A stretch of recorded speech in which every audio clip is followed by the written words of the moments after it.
This is the Vaguely Nerdy Podcast, where every week this brother-sister duo gets together to discuss box office, latest film and TV scoops, along with our latest movie or show review, and where we're getting into next. We are your hosts, Cheryl and Jay. It is your turn to inquire to me a question related to something of the movie we saw, although I guess it doesn't have to be Killers of the Flower Moon related, but I'm ready.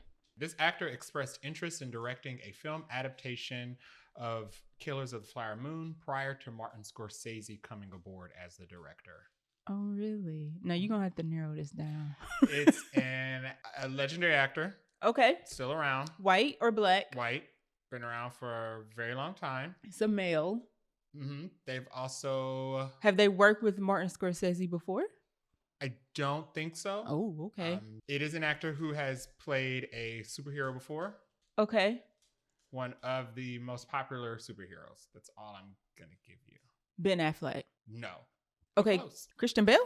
No, but also very close. Oh, wait. We're just going to go for we're going to go for one more. So those are both Batman. Let me try another superhero. Tobey Maguire? No. Oh, okay. I just went like way left of the reservation. With the other two. It was George Clooney. Dang it, you're right. I was gonna say, who is everybody's favorite Batman? Michael Keaton was gonna be my third one. Oh yeah. So George Clooney expressed interest in directing a film adaptation of David Grann's nonfiction book Killers of the Flower Moon prior to Martin Scorsese coming aboard as a director. I could see that makes sense to me. I wonder why he didn't do it. I mean, money. When you have to choose between George Clooney and Martin Scorsese as director. I think you go with I wonder. Okay, so I wonder how it goes when you're trying to adapt a movie or book into a movie, like who you have to go through to use, to make it. I wonder if the author was like, ooh, not so much George, but then when Martin came around, he was like, ooh, yeah, you the one. Well, now we're going to get into our episode. Welcome, fellow movie buffs. I'm Jay. I'm Cheryl. Listen in as we break down movie and TV shows, tell you what's in the plot, and hear if we think you should have watched it when you had the chance. Dun, dun, dun.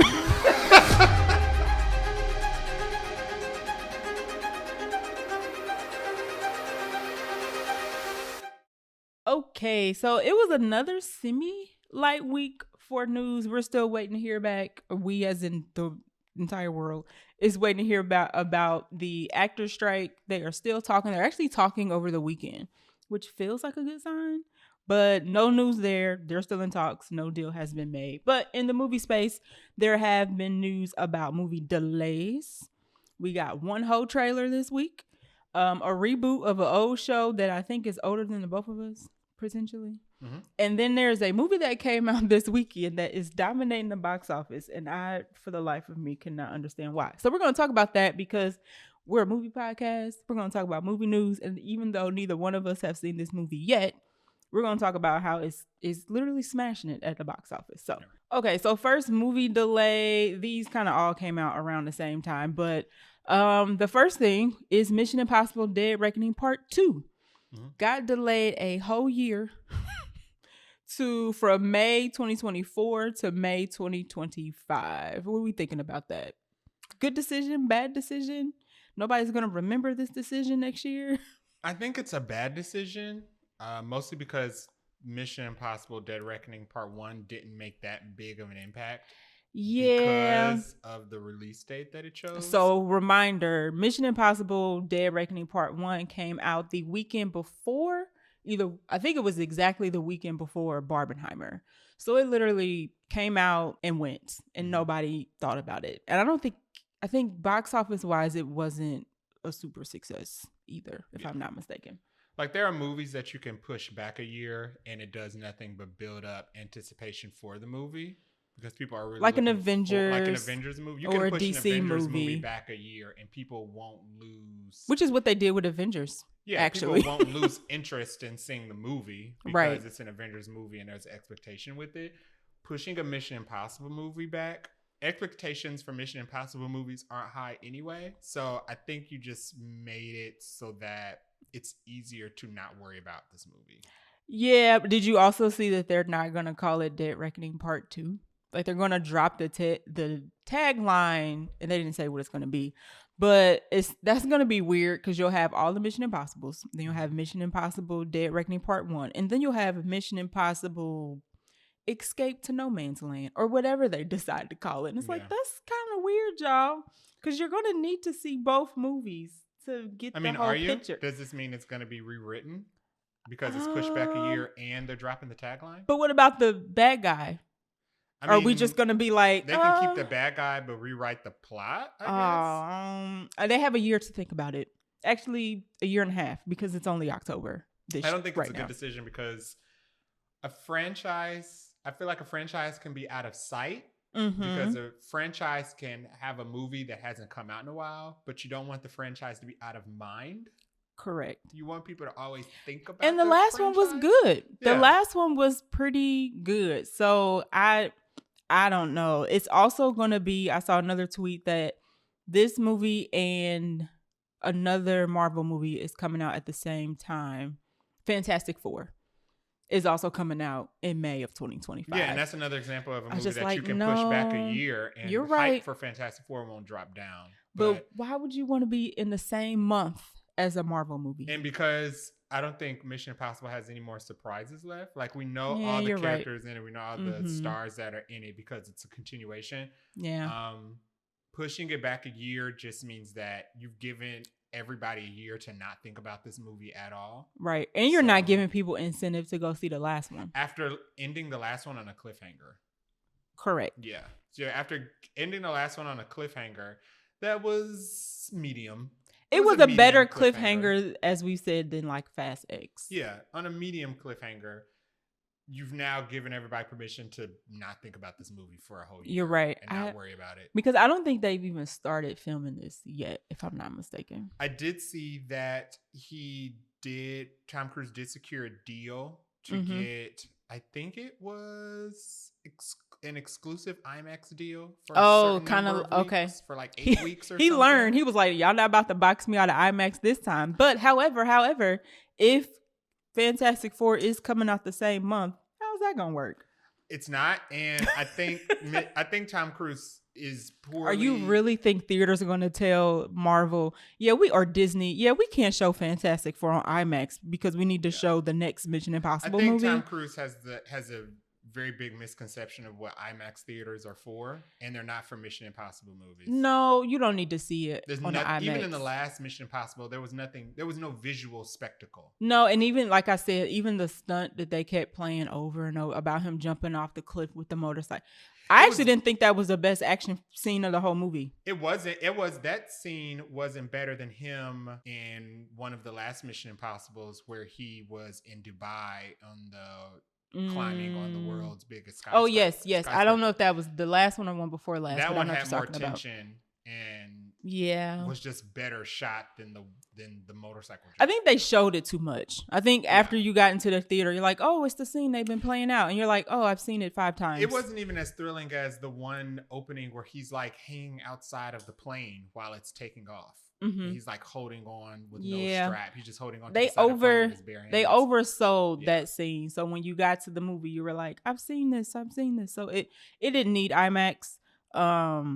We'll see how it goes. I'm very curious if he tempts fate and opens this up alongside a tentpole, highly anticipated Marvel movie. Yeah, it'd be very interesting. I think, if anything, what we have learned about Mission Impossible is that Mission Impossible does not do well with competition. So after it came out and Barbenheimer was next, it not talked about at all. Mission Impossible isn't known for taking home like huge box office numbers anyway. You're right. I think if anything, but they thought it was because of Top Gun Maverick. I think he learned the wrong lesson from what happened with the last one. I think he thought, the way to success is getting the biggest screens for the longest amount of time. And I think the real lesson with Mission Impossible is stay away from other films because Mission Impossible does not play well with that. You need to be opening up in like January or February where nothing else around. Mission Impossible doesn't have any competition. Right. Still a good movie though, but recommend it. Doesn't hold well against other films. Right. I think the same day that we learned about Mission Impossible, it was also announced that A Quiet Place Day 1, which is the prequel to the A Quiet Place movies, which I have not seen either one of those. Mm-hmm. But this one has Lupita in it, so I was already interested Yeah. in going to go see it. It only got delayed a couple months. So it was going to come out in March 2024. It got delayed to June 28th, 2024. So only a couple months there. Mm-hmm. They're basically trying to make it a summer blockbuster. I'm curious of what else is now going to come out in June, but March was already packed. So I'm not surprised that people are moving off of March, because I think Dune is now coming out in March. The Mickey 17 movie is coming out in March. Yeah, it's not surprising that people are moving off of March. And I don't know if A Quiet Place is done or not. As far as production is concerned, probably not, which is why they're moving it. But yeah, so that one is another sacrifice to the studios not paying actors. Yeah, I didn't know it was also being produced by Michael Bay, which is very really? Mm-hmm. One of the 4 producers is Michael Bay. It is under the production company called Platinum Dunes, which I just learned about, which is a horror movie production company that Michael Bay founded a while ago. Oh, Michael Bay in the horror. They put out the Texas Chainsaw Massacre reboot. They put out the Friday the 13th reboot. They put out a Nightmare on Elm Street reboot.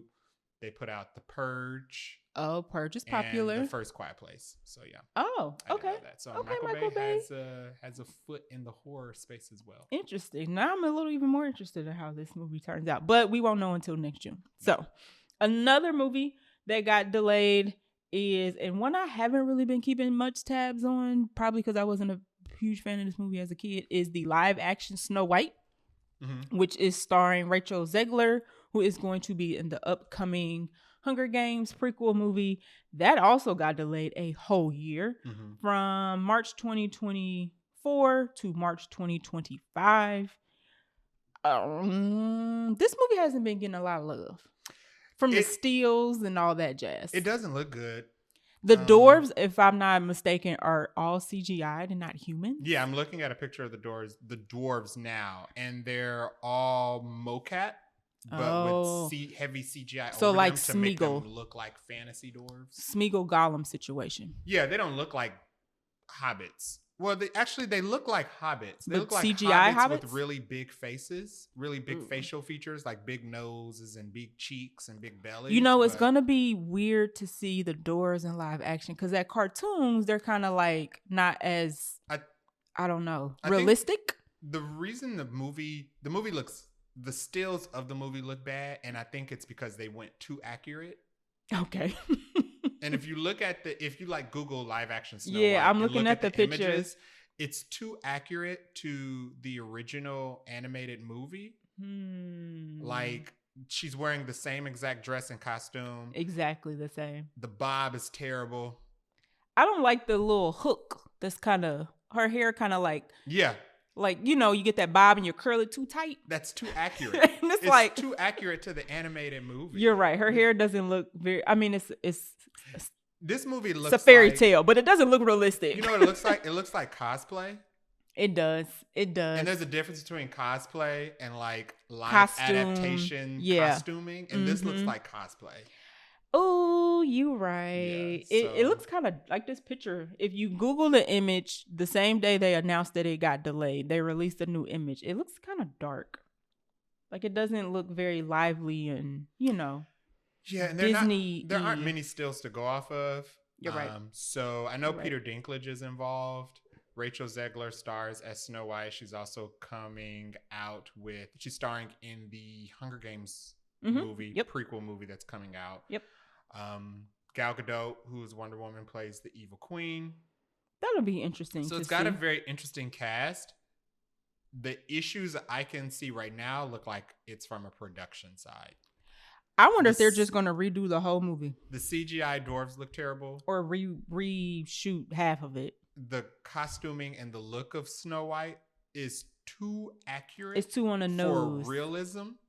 Too on the... Yeah. And, she looks like Snow White from the hair to the outfit to the shoes to the...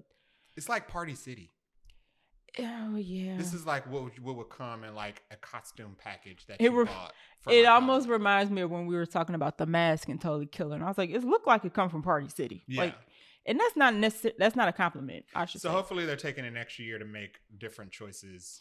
on the production side. I mean, at this point, do you redo the whole movie? I think it's gonna cost too much. They're gonna do something. We'll see in 2025 if people still care about this movie. Yeah. Once again, it's getting pushed back like Mission Impossible is getting pushed back a whole year, which is the difference is Mission Impossible hasn't even started. Snow White is at least mostly through production at some point. So I don't know. I'm not having high hopes for this one, unfortunately. Yeah. Another Disney one that got delayed over a year is, and I don't think I knew much about this one, Pixar's Elio.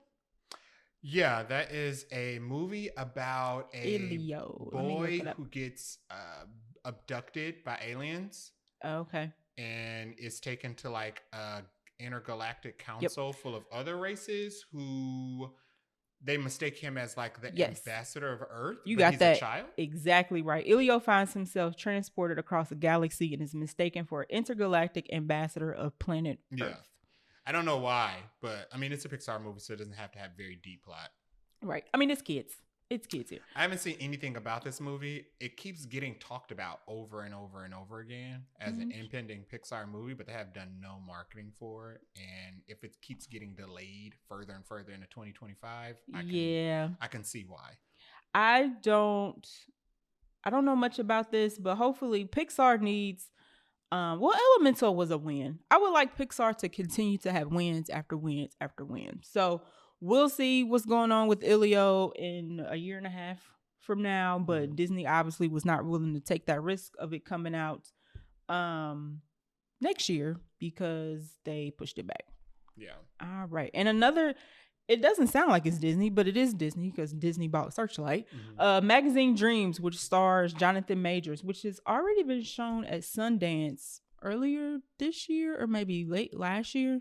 Yeah, it's already been screened. Yeah, it's already been screened. People have already seen it. It was supposed to come to theaters December 8th. It has been completely taken off the calendar, and you probably don't need to guess why. Right. So that's all we got to say about that. You know what? It's probably going to go to Hulu. It has been a very well received movie. Yeah, people, it was supposed to be, awards contending. It was supposed to be an Oscar contending movie. Yeah. 92 critics reviewed it positive on Rotten Tomatoes. It's got a current critic review of 84%. That's not bad. And an average rating of 7.10 out of 10. Okay. So it is very well received. It's not surprising. We've been seeing Jonathan Majors on the past couple episodes of Loki. So the acting is clearly there. He can act. I'm going to assume most of the movie is carried by Jonathan Majors because there's nobody else in this movie of note. There is, hold on one second. I'm going to Google the actress, I won't call her girl, she's a grown woman. Actress who did that Zola movie. Zola movie? Zola movie. Okay. She is in this. I was like, Zora? Why am I saying Zora? So nobody of note. Oh, come on. I'm looking up her name right now because it's right on the tip of my tongue. Taylor Page. Thank you, Taylor Page. She's actually very cute too as well. I think she's the second most popular in this movie. Zola was an A24 movie, so I'm sure she'll show up somewhere else because A24 actors usually go. Well, she was going to show up in this. Plenty of other places. Yeah, that's true. So she was getting there. Hopefully she's got something else lined up. But yeah. She was in the Toxic Avenger, so she's not doing well. What was Toxic? Why do I keep hearing about that? Toxic Avenger is a remake of a very old, somebody else is in that too, horror movie. It's a very old campy superhero movie, not a horror movie. But it's about this guy who gets terribly disfigured. Okay. From toxic waste, he gets superpowers, and he goes around killing bad guys. Okay. Yeah. Peter Dinklage is in this. And the kid from WandaVision is in this. I was like, why have I heard of this movie before? Okay. Yeah.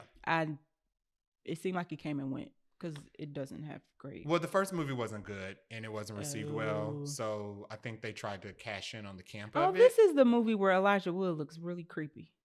Got it. Yeah. Mm-hmm. Okay. Yeah. So that movie is off the calendar. Worst case scenario is going to Hulu. Best case scenario, they hold it for a year and then put it in theaters, depending on what happens.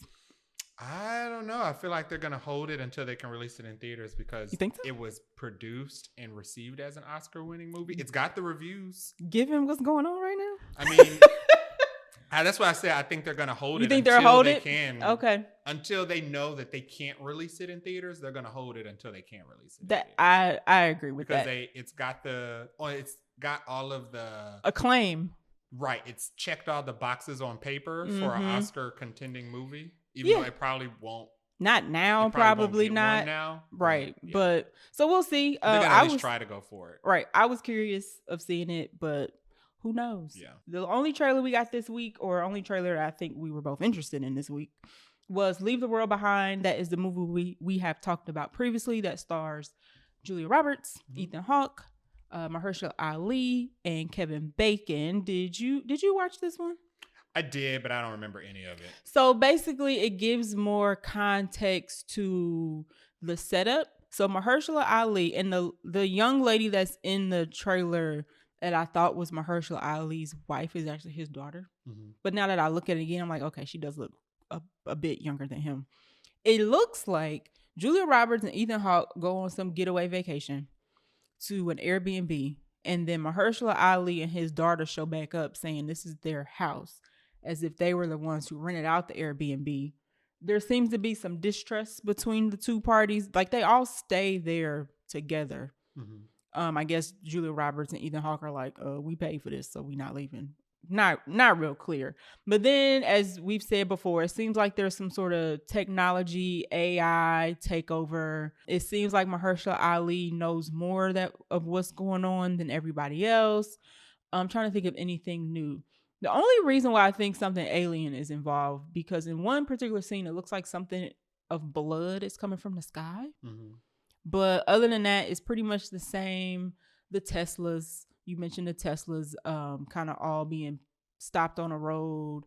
And it's only about a couple minutes, but it looks interesting. I'll definitely catch it on Netflix. It definitely looks like a streaming movie. Especially with that second trailer. I would agree. It does look like it's more of a streamer than a theater or type movie. But Don't Look Up was also a streaming movie, and that was received really well. So, I like Don't Look Up. Yeah, so Netflix does well with their streaming movies, and Knives Out. So you know what? They do well with their streaming movies that are not heavy action. I'll put it that way. Like Knives Out, Glass Onion, this movie, Don't Look Up, all good. But then you have things like, you already know what I'm gonna say. Gray Man? I didn't even see that, but that one, Red Notice, and what was the one we just watched with Gal Gadot? Heart of Stone. But this comes out on Netflix December 8th. I can't remember or not. I'm sure we've mentioned it on previous episodes if it's getting a theatrical release, but I think we'll be catching this one on the Netflix. Mm-hmm. But it's got Mahershala Ali, Julia Roberts, Ethan Hawke, and Kevin Bacon. I feel like you can't go wrong there. So yeah, we'll see. Netflix does good with its streaming movies as far as casting as well. You're right. Yeah, because they got money to pay these people. All right. Next up on our list is a reboot that is coming, because Lord knows we all love reboots. So you said it's a show, but it's a movie. And that tells you how much I know about it. Yeah. Now, every time I hear, so what's getting rebooted is Highlander. Mm-hmm. Now, every time I hear Highlander, you know what I think of? What? Hercules. I have no idea why. Muscly close dudes enough. With long hair and right, swords? White muscle dudes with long hair and swords. Who are immortal? Right, and yeah. I used to watch Hercules and Xena, Warrior Princess, all the time because he used to come on back to back. But I feel like Highlander is older than both of us, right? Highlander came out in 1986. Oh, January of 1986. So me and Highlander are the same age. Yeah. Fair. Which is why I don't know much about it. So I've known about this Highlander reboot for years. Oh, really? Before Henry Cavill was casted. I didn't know they were bringing back Highlander. Talking about rebooting Highlander forever. Huh.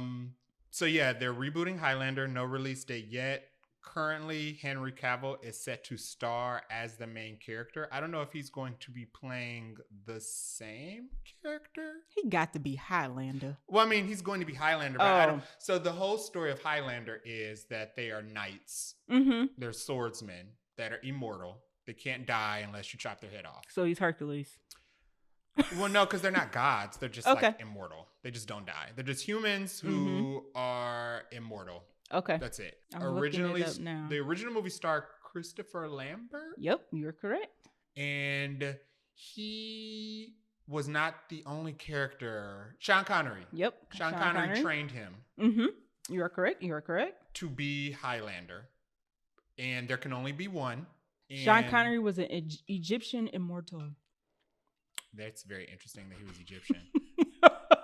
Scottish Sean Connery playing an Egyptian immortal. No, you said 1986, so let's consider the time. Right. Sean Connery teaches him how to be a swordsman and tells him the lore of Highlanders. You know, Highlanders are immortal unless you get your head chopped off. There can only be one Highlander at a time. So I don't know if this is going to be a continuation of Highlander. Or just like a full like it's going to retelling. Henry Cavill's going to be a newer modern age Highlander, or if they're just going to completely reboot and Henry Cavill's going to be playing the exact same character. I was going to say, is it going to be from where he learns, like you just explained, he learns he's a Highlander and he has to go through training, or is it going to be like he already exists as Highlander? Because I think the first Highlander takes place in medieval times, and you get to see him go from medieval times all the way to like present day New York.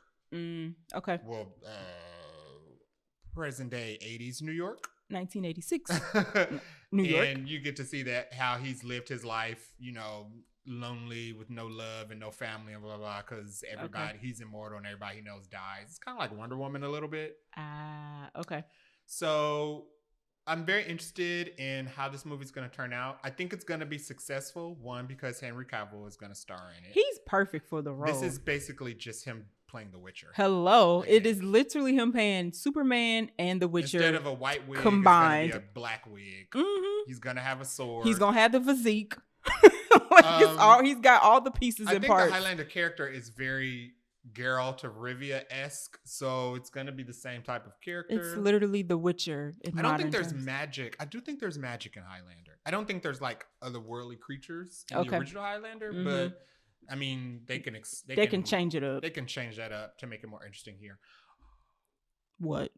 You took a very big gasp just now, or like you had a really big thought that you just came up with. I Googled because it says here that it had $100 million budget. Yes. So I Googled, and the first Highlander had a budget of $19 million.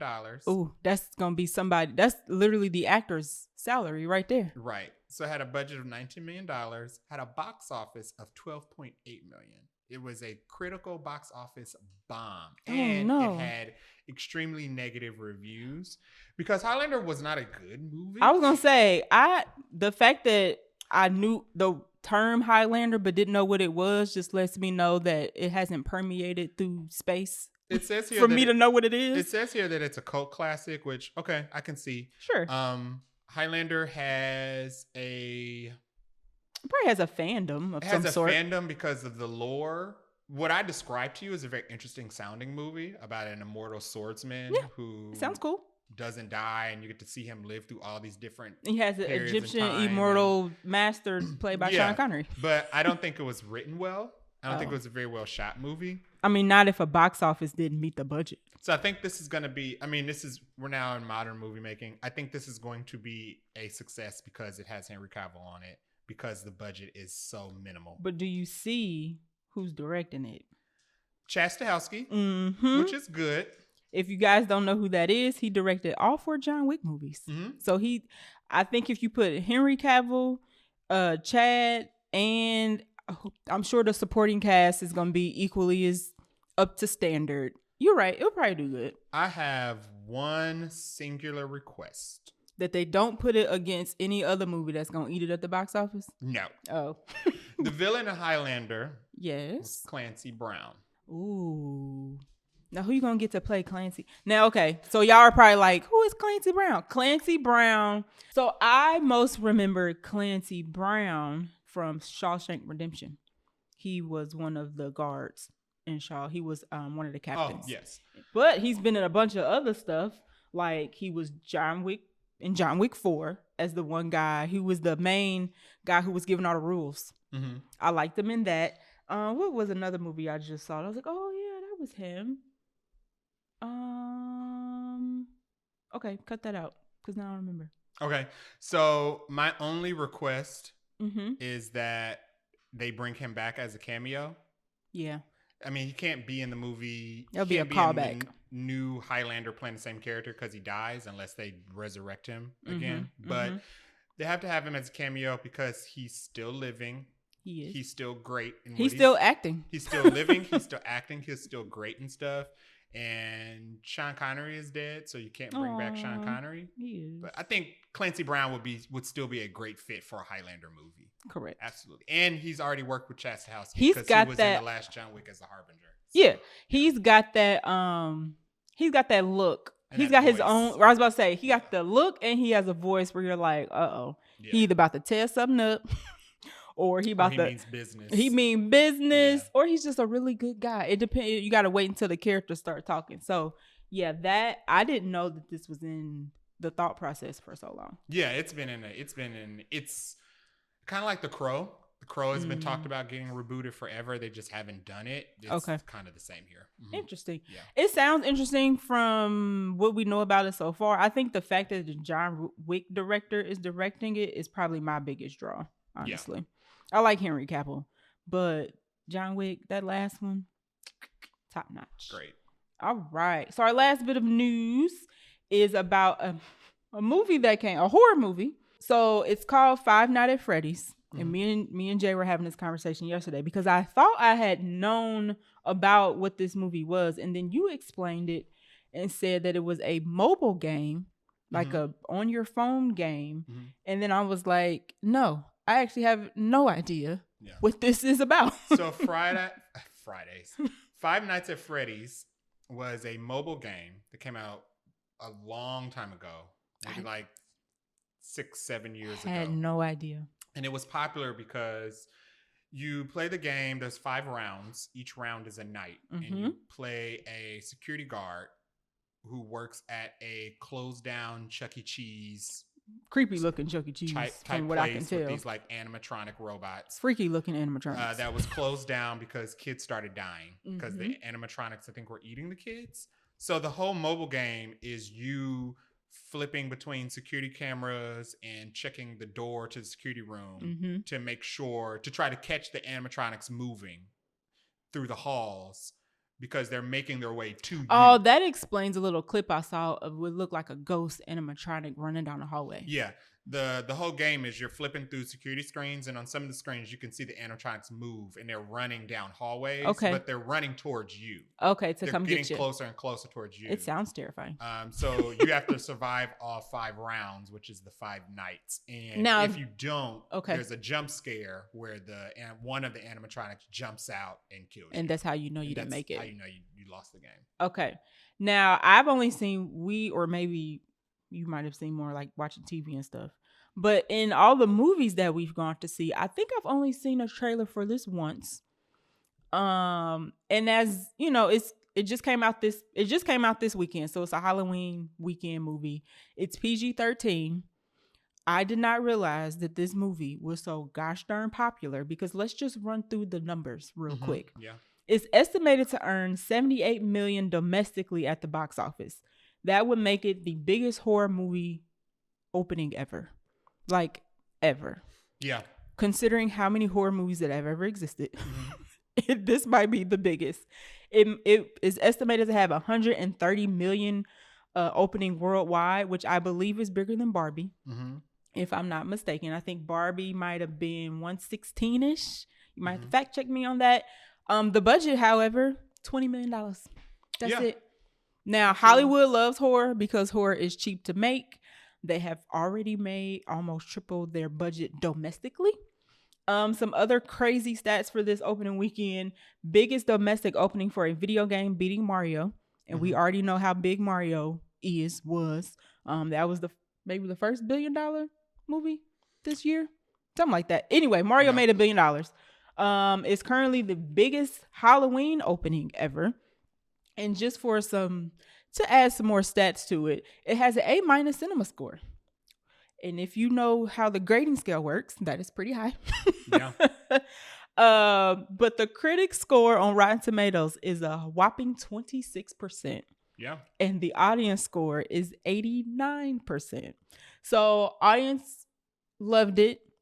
Although I've seen people say that even though they're like fans of the game, they didn't think it was that good.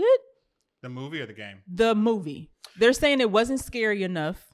Yeah, so the game is, the plot of the game is exactly what I've given you. The only plot is that you play a security guard. Mm-hmm. The movie, I hear, has because they're taking a mobile game that has no plot. It has to have a screenplay of some point. They're giving it a plot, a storyline. So I've heard the movie is like 70% plot and less 30% horror scares that you know from the mobile game, because I mean it's a movie. They have to create lore and stuff to build. One of the tweets I saw under one of these stats talking about biggest horror movie ever, somebody had the quotations of horror, saying like it's kind of horror, like it sounds like it's horror, like totally killer is horror, where it's not very scary.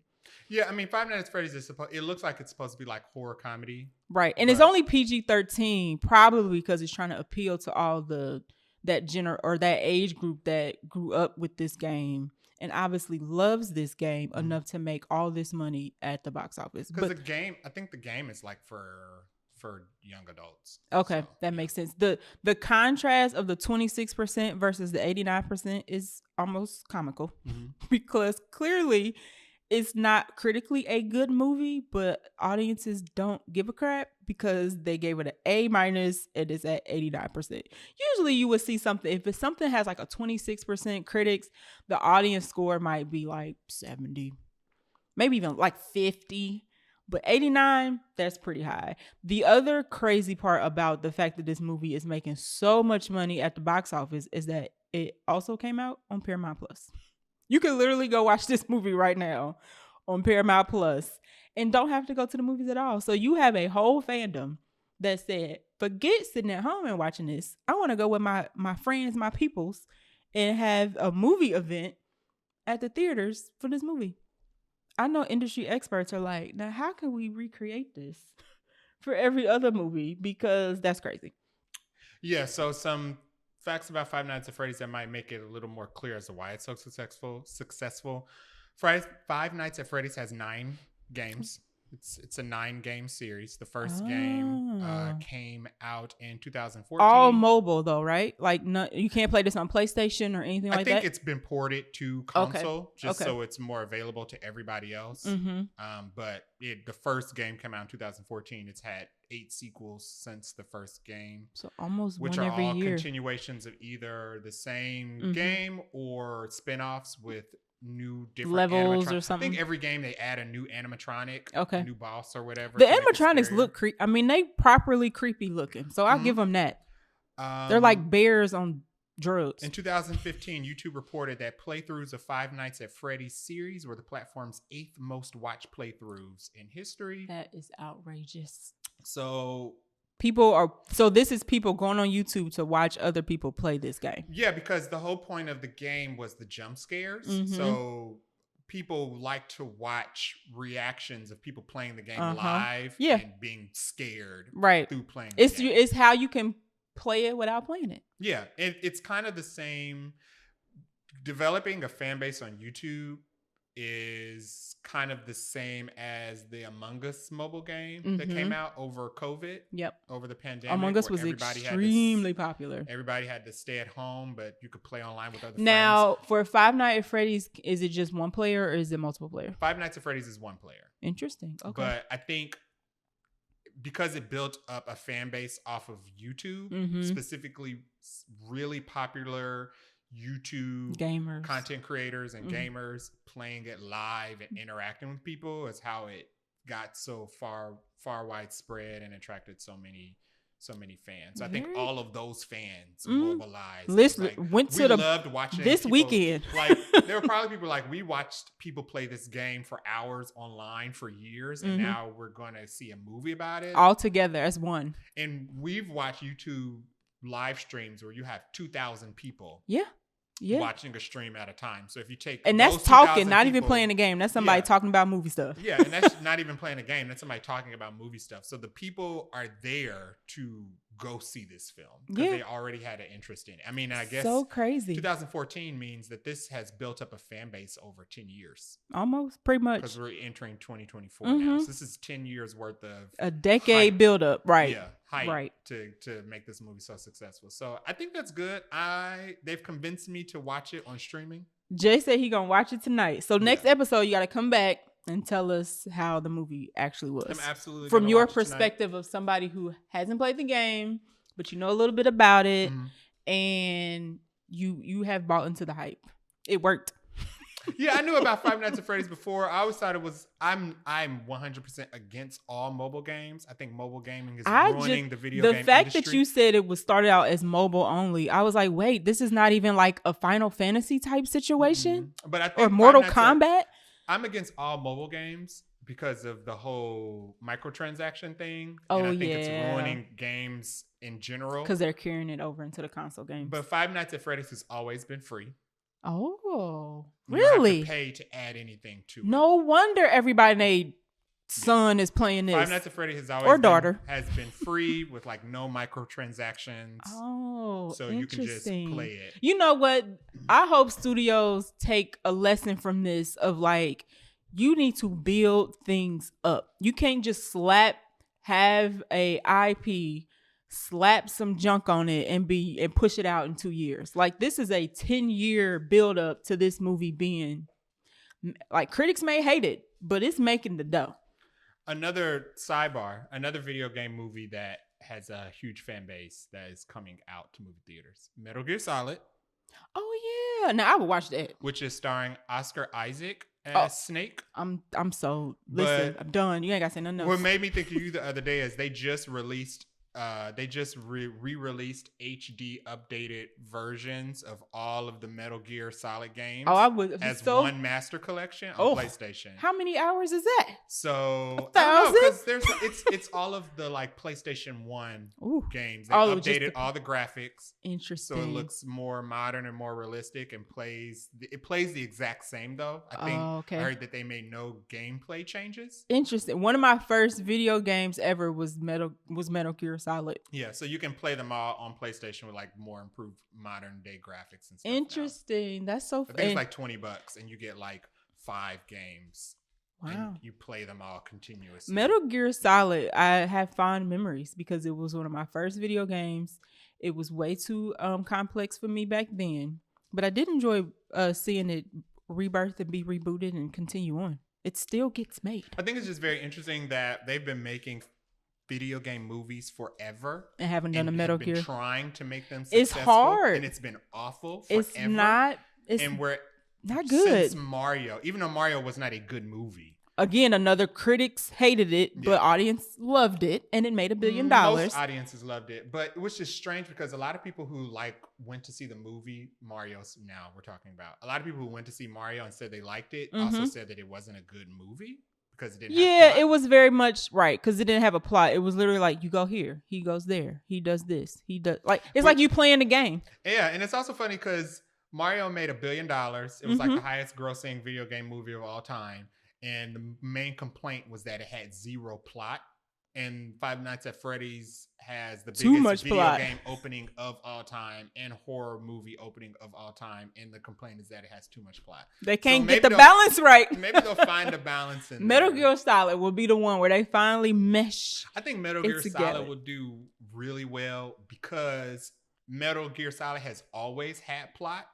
Absolutely. And the plot is what most people like about Metal Gear Solid. Yes. Although we'll have to see when it comes out, because the thing about Metal Gear Solid is Metal Gear Solid has so much plot that it's all ridiculous. Like the whole nanomachines, and it's super campy and goofy and ridiculous. It's gotten more like advanced as time has gone on, right? No, they've actually kept it. Oh, okay. Pretty like gorilla level? The same level of ridiculous. Oh, okay. Like plot-wise. Like you can still like hide in a box. and like crawl around in a box with like peepholes through it and not be spotted. And that's still like a mechanic of the game. I was gonna say fond memories. That's funny. Yeah. So I would definitely see that movie though. I wonder who's gonna like direct it and write it. That'll make or break it as well. Chastahowsky. You put the John Wick guy in a Metal Gear Solid movie? Say less. Yeah. Say less. Okay, so I think that's all the news that we have for this week. We're going to take a short break and come back with our 4-hour Killers of the Flower Moon review. Boom, ba-da-dum. All right, so this week we are reviewing Killers of the Flower Moon. It was released October 20th, 2023. It is directed by Martin Scorsese, and if you don't know who that is, he has directed Goodfellas, Cape Fear, Casino, The Departed, Gangs of New York, Bringing Out the Dead, Wolf of Wall Street, and as a bonus, he also directed Michael Jackson's music video for Bad. I did not know that. You didn't know that? No. Yes, so he has a nice filmography and The Irishman. And The Irishman. Mm-hmm. I was really gonna add more to this list, but I'm like, I figured that captured all the good ones.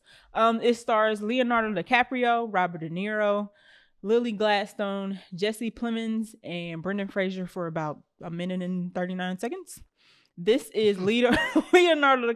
Well, they said it. They show him like the picture of him, and I thought he was gonna be in this for a significant amount of time. So when he showed up and then he was gone, I was kind of like, okay, y'all really right. He must have just been in the area because there's no way he auditioned for this. But a little tidbit. This is Leonardo DiCaprio's 6th movie with Martin Scorsese, and it is Robert De Niro's 10th movie. So this is definitely a director-actor combo type movie that keeps working. Kind of how Christopher Nolan works with the same director or same actors.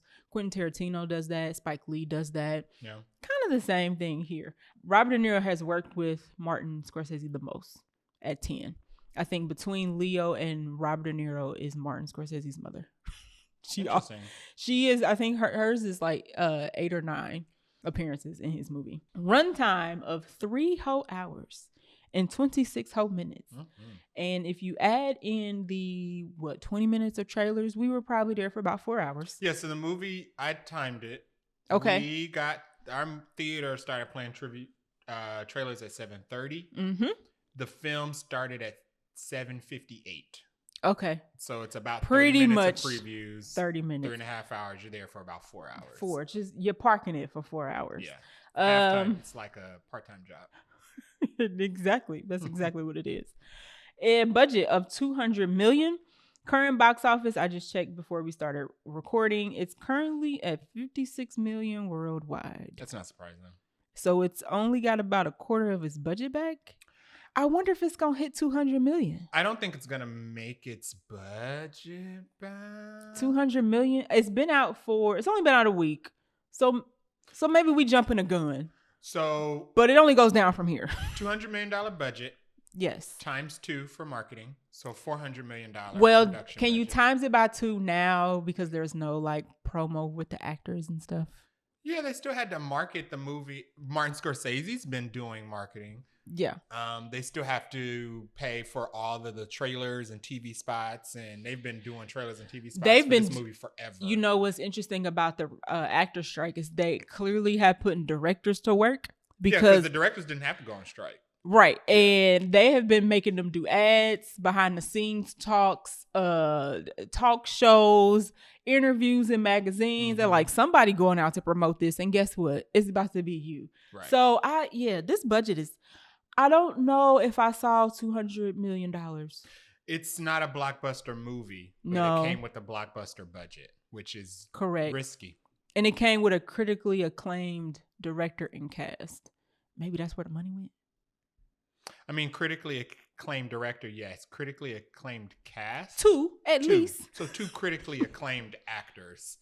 So I don't know why it cost $200 million just with Martin Scorsese, Leo, and Robert De Niro. I don't think the 3 of them made up. Maybe they rebuilt the city. And they shot it in the U.S. on location in Oklahoma. Yep, in Oklahoma. So I don't know. And it was originally going to go to streaming, so I'm curious to see how much its theatrical run goes for. And you're right, it did go to streaming, so they would have made much less than this. Yeah, they would have made going straight to Apple. None of this box office gross, at least. But I mean, I guess that's what you can get when you are the director that you are. But $200 million, that's like a Marvel budget, and that's too high for Marvel these days. Yeah. So we'll see. Well, if it breaks his budget, we'll come back and let you know. Yeah. Ratings. Cinema score is A-, same as Five Nights at Freddy's. Just for some context. Which, to backtrack just once for Five Nights at Freddy's. Yes. Usually horror movies are successful with a B+ cinema score, and Yep. Five Nights at Freddy's got an A-. So that's big, but I think that tells you about the audience, how much they loved it. Yeah. Because more general audiences go to horror movies, and if you go to a horror movie, you're going already wanting to like it. Right. And so be scared. Usually you're going in with an A in mind, and it gets knocked down to a B+. Right. These people went in with an A in mind and left with the A. Yeah. Listen, it met the fans' expectations, and that's all you got to do. And apparently so did this movie. A-. I don't know if I would have given it that, but we'll get into why that might be. Rotten Tomatoes, the critics also loved it, has a 93%, and the audience score is an 85%. Not sure if I would have given it an 85. Fun fact, if you didn't already know, but Jay mentioned this earlier, this is based on a book of the same title by David Gran and called Killers of the Flower Moon, and came out in 2017. Yeah. Okay, so before we jump into the plot, let's do our first impressions of the film. Okay. What did you think of the film? Non-spoiler thoughts on the film. So you go first. I will say this is not my favorite Martin Scorsese movie. No, absolutely not. It's also some people say this is Leo's and Robert De Niro's best performance ever. Not. Don't agree with that either. I don't think it's their best characters they've ever played. No. I don't even think it's anywhere near the top 10 characters they've ever played. No, and not even in Martin movies. Like I could let me just go back. Goodfellas is probably one of my favorite movies. Okay. That's Robert De Niro. The Departed is probably one of my favorite Leonardo DiCaprio movies. It's not touching either one of those. No. First impressions, I would say, is that the story that was told has some gaps. Yes. And if you don't have the backstory of because this is based on a true story. So if you don't have the context of the whole true story and, what came out from the book and what really happened, you will have a lot of questions. And I think I turned to you a couple times and was like, well, why did this happen? What did he say? And do you know why? And there's still one scene in the movie that I'm still like, I don't get why that happened. It was okay. I'll say it was okay. I'll say it was okay. I don't think I will sit and watch this again. And I'm sorry, I'm going to compare it to Oppenheimer because Oppenheimer just came out. Two notable directors about historical events. And they were both long as crap. And they were both super long. It's not as good as Oppenheimer to me. No. And I would rewatch. I'm actually looking forward to rewatching Oppenheimer. I would not rewatch this movie. I would probably never watch Killers of the Flower Moon again. No, it's also very heavy. Heavy with what though? Heavy with death. Yeah, I'm about to say not heavy with plot. No, it's heavy with death. So definitely, if you're going into it, like you're not gonna come out of it feeling good. That's not a spoiler. Like, if you can just Google about the story, you can summarize what happens, and there's no happy ending here. Yeah. So my first impressions are it was okay. That's what I'll say. I think I'm falling around the same. I think it was an okay movie. It was very good technically. It was technically shot very well. Beautiful gowns. The acting was technically great. I have no issues with any of the acting. I have no issues. No. All the acting was good. I have no issue with the acting. I don't really have issues with the directing. I saw what they were going for in the direction, even though they weren't the choices I would have made. I have some nitpicks. Saw what they were doing. Yeah. A lot of my issues are around the writing. The plot. Or not the whole. Me, it's the whole. So maybe it is the writing. It's because, the plot is real because it's historical. But right. I think the writing and the dialogue is turning into a screenplay, maybe. Yeah.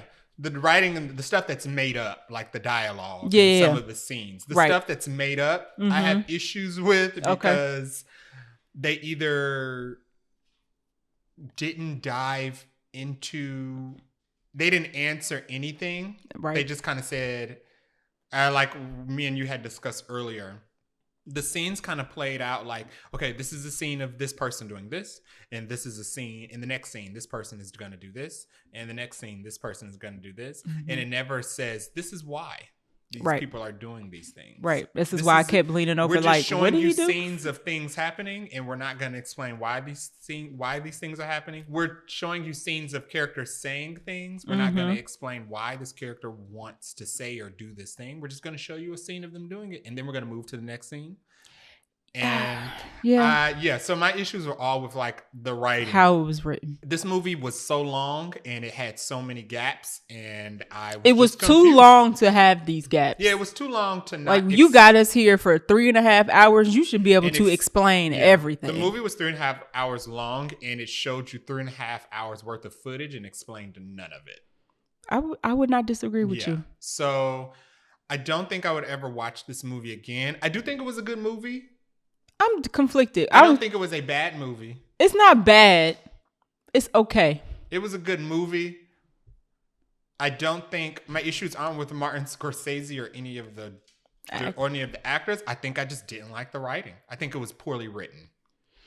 So I do think it was poorly written. Yeah. I'm very confused by the critic score. Yeah, I feel like some critics just, you put a director on it and like you're like, it doesn't matter. It's good because if you don't understand it, you don't have the critical mind to understand. Like, no, it's too high for me. The demographic breakdown of this movie was, I think, 62% white people. Not surprising. Went to go see it, and then it has an 85% audience score, I believe. The audience, 85. It's 85. So I get the feeling that white people went to see it, but were afraid to critique it because of the subject matter. So I feel like the audience score is honest. I'm sure there's some of that. And I mean, the fact that the demographic is so skewed heavily white is also not surprising, but just a little nitpick here. Mm-hmm. This director is not known for having very diverse casting. Yeah, Martin Scorsese or really Nolan cast black to be people. honest, right? so black people are not going. This is probably the most diverse film Martin Scorsese's ever done in his career. You're right. Yeah. And other demographics are not going in this movie to see themselves anyway. Like, we going for the plot, the story, the acting. So I'm not surprised by that. The audience score being 85 is a little surprising. Mm-hmm. For me. I would not have given it. It'd be more in the 70-ish like range. A 73. Something like that. Yeah. Mid 70s if I had to give it a percentage score. But I think that some of it is, he's a prolific director. Like, even if nobodies don't understand it, it's really well done. And it's a really well done movie. Not if the writing is not well done, then you can't say that the movie is well done. What I'm looking at, here's the thing. What I'm looking at is very well done. Mm-hmm. I don't like the things that I'm hearing. Okay. About that. The sound is not matching my visual. No. Okay. So let's summarize the plot. I mean, I don't want to say it's pretty simple, but it's pretty well known. But basically, the Osage people are basically being killed mysteriously, quote unquote. A lot of white people are moving into their community. There's a lot of mysterious murders. They're asking for help. The Osage are asking for help to solve these murders of why people are mysteriously dying. They are not getting any assistance from local law enforcement. That doesn't seem to really exist. They're not getting any answers. They reach out to the federal government. At the time, the FBI didn't exist as we know it. J. Edgar Hoover had just started it up. So they send somebody down from, back then it was just called the Bureau of Investigation. So they didn't tack on the federal part first. Somebody comes down, or a group of them come down and start doing investigating into why these Osage people are mysteriously dying. And this movie is more about the relationship between Molly. Characters are real, by the way. Molly and her husband, Ernest, and Ernest's uncle, King Hale. Mm-hmm. And how that is all interconnected because her family is the focus of the murders that are shown in the movie. So her... Yeah, the murders that they focus on are within her family. That's pretty. I mean, it's hard to not spoil this movie because you can. I mean, it's like a historical event that happened. So if you don't know it, you can just Google it and find out. So this is a not spoiler. The reason they're being murdered. Oh yeah, that's not a spoiler either. The reason they're being murdered is because the Osage tribe live on this land and they struck oil. Yep, I literally forgot the biggest part of the plot. And because they struck oil, and this is, when did this take place? 1920s. 1920s. Yep. Striking oil was no pun intended, it was the instant pipeline to being rich. Yep. So the white man saw this, moved their people onto the reservation, and basically told the Native Americans, you guys aren't competent enough to handle your own wealth, so we're going to absorb this into like the federal bank and control your money. And basically because the Native Americans owned the oil and owned the land that the oil was on, that was passed down. They had what was called head rights, and head rights could not be sold for the land. They could be inherited, but they can be inherited by family getting married. But however, that part that you just described, the part about basically I'm calling it a Jim Crow law, about the Native Americans not being considered, they had to take competency tests. And if the government didn't consider you competent enough, obviously it's bullcrap, but you couldn't control your own money. They didn't feel like you were competent to handle your own money. So you had to have a white guardian to be able to access your own money. So a lot of the women got married because it was, I'm assumption, easier to have your husband control your money than having to go to like a shopkeeper or some unrelated white guardian to get access to your money. But that is not said anywhere in the movie. Like, that's the plot. That's like the underlining reason as to why the marriages and whatnot are going on. But that is not explained in the movie. And that's probably one of my biggest plot holes. I was just like, that context would have been important to, I don't know if you want to do some exposition. I don't know if you want to do some title card. I don't know how you handle that. But the fact that you didn't lay that foundation of why these women continue to marry these white men kind of took the lingering question, dampened the experience for me watching the movie.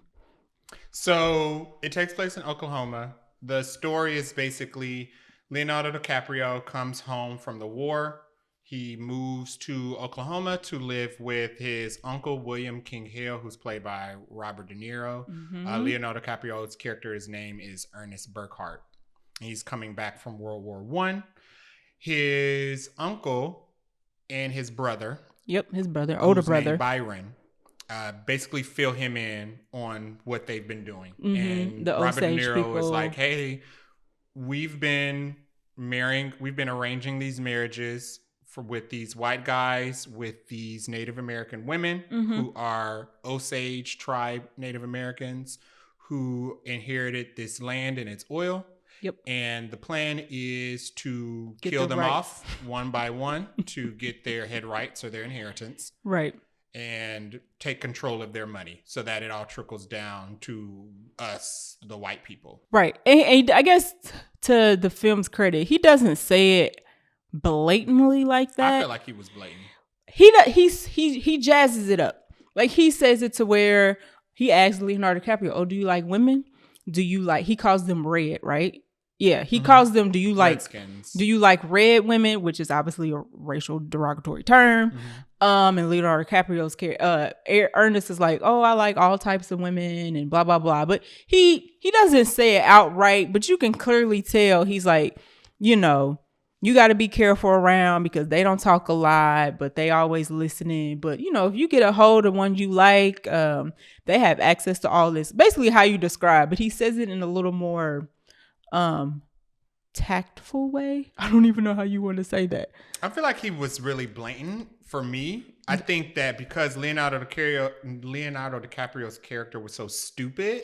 And I question. He just didn't. We were supposed to be in the dark about it, but right. And let's pause. All right, let's just jump into spoilers, I guess, for the movie. The rest of the movie will be spoilery. So we've pretty much wrapped up what the whole movie is about. If you don't want to be spoiled, although in my opinion the spoiling of this is kind of hard to do, because it's based in history. It's based on history. Pause and come check us out for the rest of the episode. But I wonder if Ernest in real life was actually that stupid, because the whole movie, Leonardo DiCaprio's character is a dimwit. Yeah. Like, he's like, and I'm just like, even in real life, if he was like that, was it an act or was he actually that dumb? An early 1920s white man with no education who's just coming back from being a cook in the World War, I think he was dumb. I think he. But just at some point, smart. He had and he was in his 20s.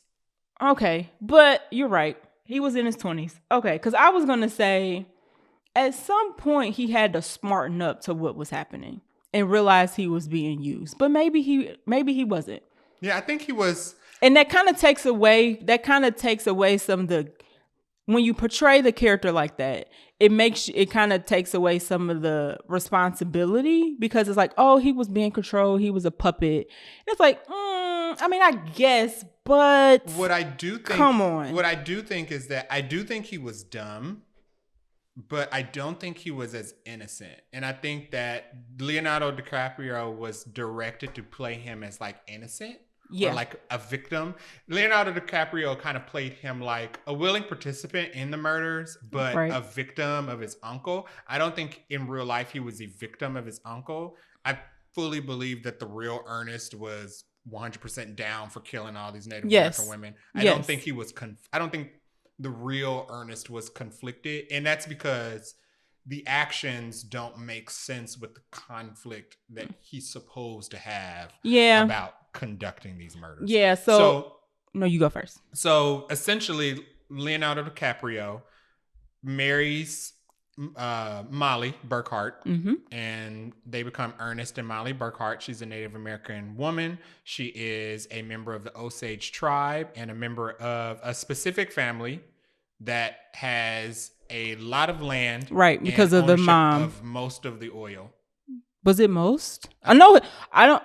It could have been most. I know her particular family had a lot, because I think her mom and her mom's husband had a lot, and then I think after her husband died, like, she inherited whatever he had, and then each of the sisters maybe might have also had like piece of this. So, but in their family, they themselves had a lot of head rights to a lot of land. Yeah, so they had access to a large portion of the money. Okay.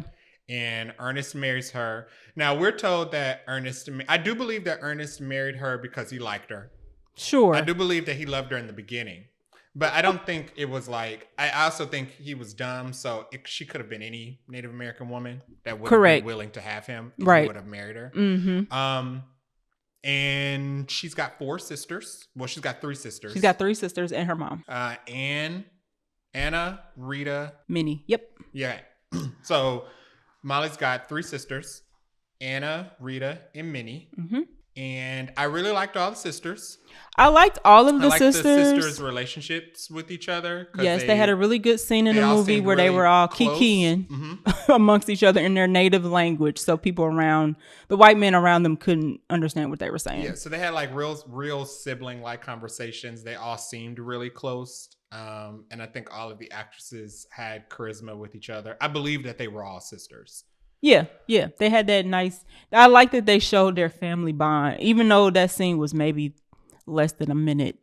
And the ultimate goal of that scene was to show her and Leonardo or Ernest falling for each other. That little moment of the family was nice. And that's kind of where my issue started with the movie, was that all of the sisters were sitting around together and talking in their Osage language, and were pretty clear about the fact that, all these white men moved here onto our reservation. The movie starts out with a narration about the mysterious murders. So from the very beginning of the movie, we're told the white man has moved onto the reservation. Yep. And Native Americans are being murdered very suspiciously. Well, the Native Americans are dying very suspiciously in a way that it is very clear that they are being murdered. So when we finally meet the characters and Molly and her sisters, they're like, oh, you know, all these white men are moving to this reservation. It's kind of weird that we're all starting to die around the same time that we're all either getting married or meeting these white guys. Yep. And it wasn't just women, it was men too. It was men too, because they were going for the men because they had the land too. Well, the way the law was set up was Native Americans were ruled incompetent about their own money making and money managing. So Native Americans had to have a guardian, right, in order to do their own thing, give them access to their own money, right, be adults. The women were being married to white men. Yep. And the white men were being declared their guardians and husbands. Right. So they had access to their money. And the men were just having other white men be their guardians, their legal guardians. Yep. So they would have access to their money. Yep. So it was with the women, with the Native American women, you would marry them and then kill them to get their inheritance. With the men, you would just take guardianship over them, get them to sign the form, and then you would kill them. Yep. Or in cold blood. Yeah, or you could take insurance out on some of the Native that Americans. Also happened. And then if they die, you get that money. Mysterious or suspicious quote unquote reason that's not considered murder or suicide. Right. You could inherit their oil money. Right. So the sisters are sitting around, they're talking, they're like, yeah, it's very strange that we're all dying and it's coincidence that all these white men, and then they're like outward, like, you know, that these white men really just want the money. Literally say, now that they said blatantly, it's spelled out. So Lily Gladstone, after she's already met Leonardo DiCaprio, because he's her cab driver. He's basically like her cab driver. After she's already met him and she's smitten with him, she literally tells her sisters, yeah, they all want our money, but at least he's ready to settle down. Yeah, I was gonna say she tries to make him special. I don't know her mindset. She tries to highlight that, oh, he's different because he just wants to settle. Like, don't they all want to do that? That's basically why they're here, to settle on y'all land. And the sisters were like, you know, most of these men don't even work. Yeah, called them bums.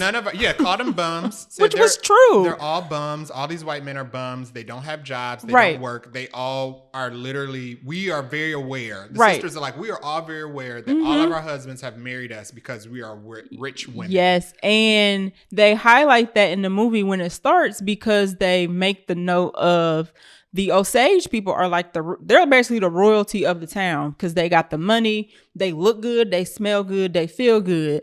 And then you have the white people that are their maids and babysitters and cab drivers. Like they are top dog in their community.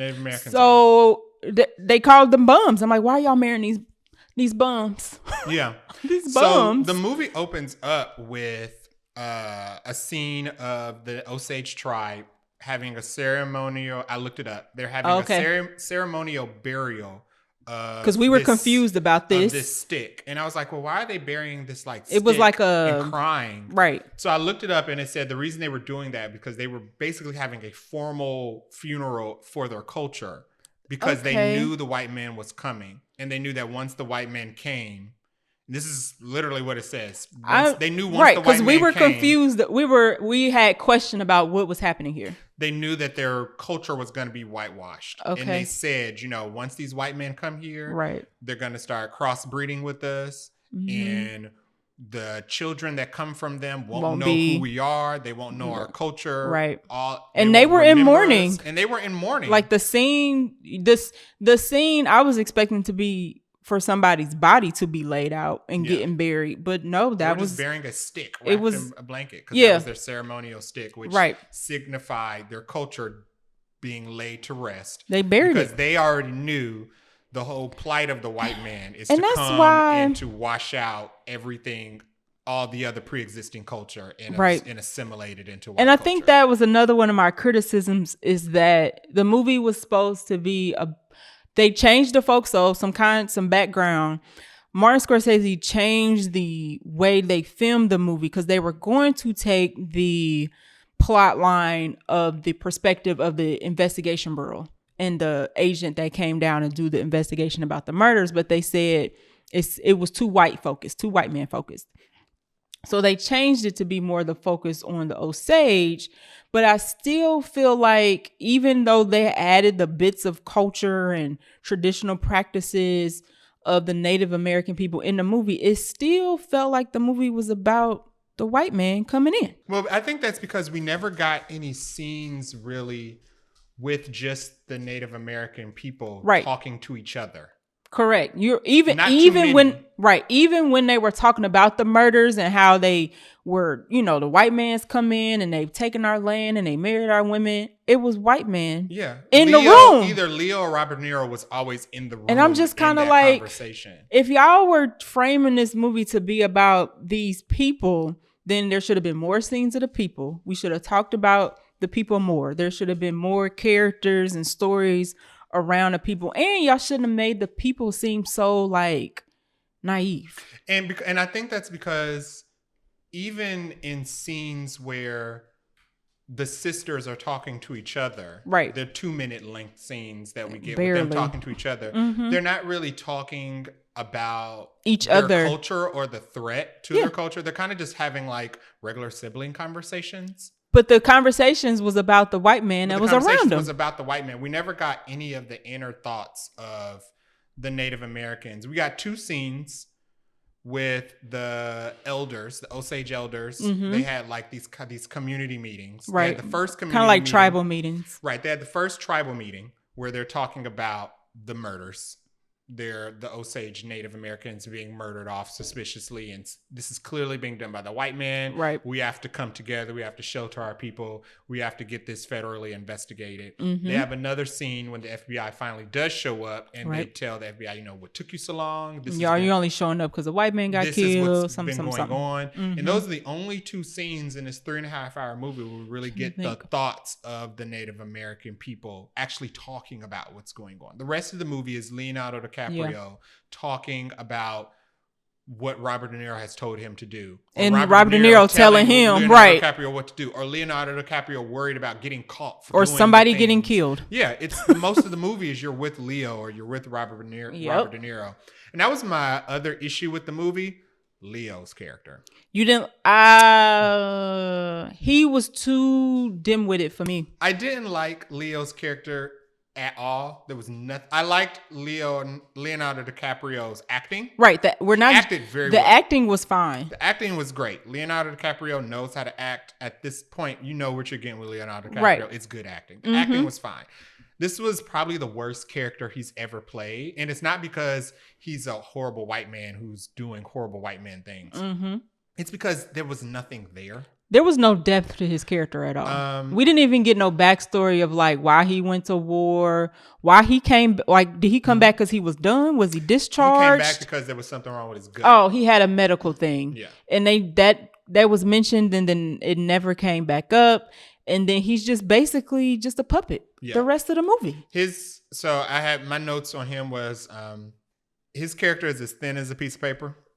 I would agree. His character has no motivations. There's not a single point in the movie where his character says or expresses what he wants out of anything. He is a parrot. Yeah, he just literally does what you tell him to do. He repeats what you tell him to repeat. His character has no motivation whatsoever. No. Does whatever he's told. Never ask a reason for why he's told to do something. Doesn't he's just like, yeah, okay, I'll do this. To have any type of moral standing at all. He's dumb. He's not very smart. He's a very dumb character. And the rest of my issues with him come after he starts killing his wife. So throughout the movie, Molly's sisters all each die one by one. The first sister, Minnie. Yes, Minnie died first. We are introduced to Minnie and she's already very sick. She's got what's called the wasting illness. Yes, so she just looks real bleak. They don't really explain why she's sick. They just say she's got the wasting illness and we don't know. We have no reason for where this illness come from. It just happens. Right. And it's implied that Robert De Niro and brother Byron have probably been poisoning her, and the husband have probably been poisoning her. I don't think I even thought about that until after the movie, because there's one scene in the movie where it seems like she gets some sort of like heartbreaking news because her and her husband. She was told that she's gonna die. Okay, but see, you had to guess that. Yeah. Because there's the scene, you see her and her husband off in the distance, and she's like crying, and I'm like, did somebody tell her she only got so much time to live? Robert De Niro comes over and does a speech in a native language. There's no subtitles during this part, so you don't know what he's saying. And there's then no subtitles through a lot of the movie. And it just cuts to the next scene, and you're like, so why? We already know she's sick because she looks sick, and she knows she's sick because she feels sick. But what happened in this moment for her to be have this moment? That was confusing. I didn't get that. I think we're supposed to assume that she was given the news that she's dying very soon. Okay. So she dies first. Right. Her husband, who is a white man, who I think is also in on the murders. It's never very clear whether he's also in, because there's Robert De Niro, who's the head. Correct.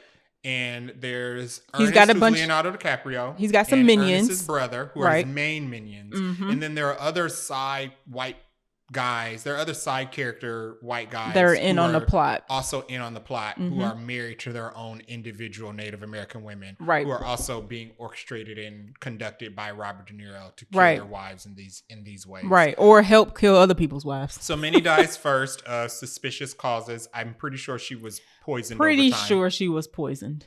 Minnie's husband marries Rita, the other sister, one of the three remaining sisters. And no alarm bells in the movie. Nobody has any type of alarm bell until the FBI agent shows up. Yeah, and I'm just like, why did y'all think that the man marrying the sisters of the dead sister was not like, that seemed kind of fishy? So my other note while watching it was like, okay, these marriages don't seem weird to anybody. That's strange. But then after the fact, you brought out the point of, the whole guardianship law. Right. It was easier for them to get guardians if the guardian was their husband.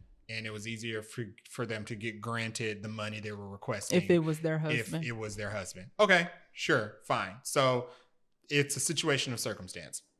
Why your sister just died and you're marrying her. I don't care what husband, law is in place. That don't make no sense regardless. Zero sense whatsoever. But there's in the movie, nobody bats an eye in the movie. And nobody asks any questions. And I'm sure in real life they did. So I needed some real life context of like, somebody had to be or go to Molly and go, why did he married your sister? Does this not seem obvious? And your sister died of an illness that nobody can explain. All we get is that Minnie died. That's it. And a couple scenes later, he is now married to the next sister. And Molly accepts her like, it's her sister. They never talk about it. It never comes up again. It never comes until up. The FBI shows up at the end of the movie. Because he got a question. And is asking Molly, like, so none of you had questions about why these marriages seem strange? So I had an issue with that. So he marries the next sister, Rita. Okay, they have another sister, Anna, who's the oldest sister at this point. Anna's the youngest. She is Molly's older sister. Anna's older than Molly? She calls her older sister. Oh, twice. Not that it matters that much, but okay. Anna's the next sister who dies. Yes. Anna is unmarried.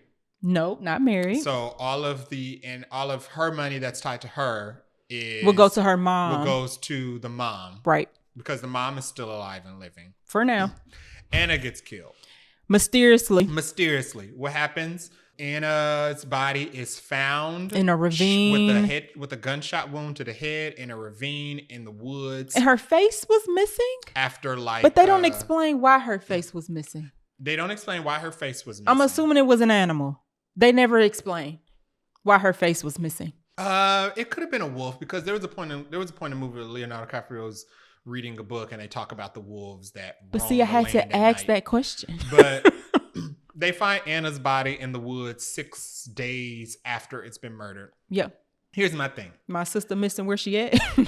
When the movie, going back to when the movie starts, it's being partially narrated by Lily Gladstone's character, who is Molly Burkhart, who is the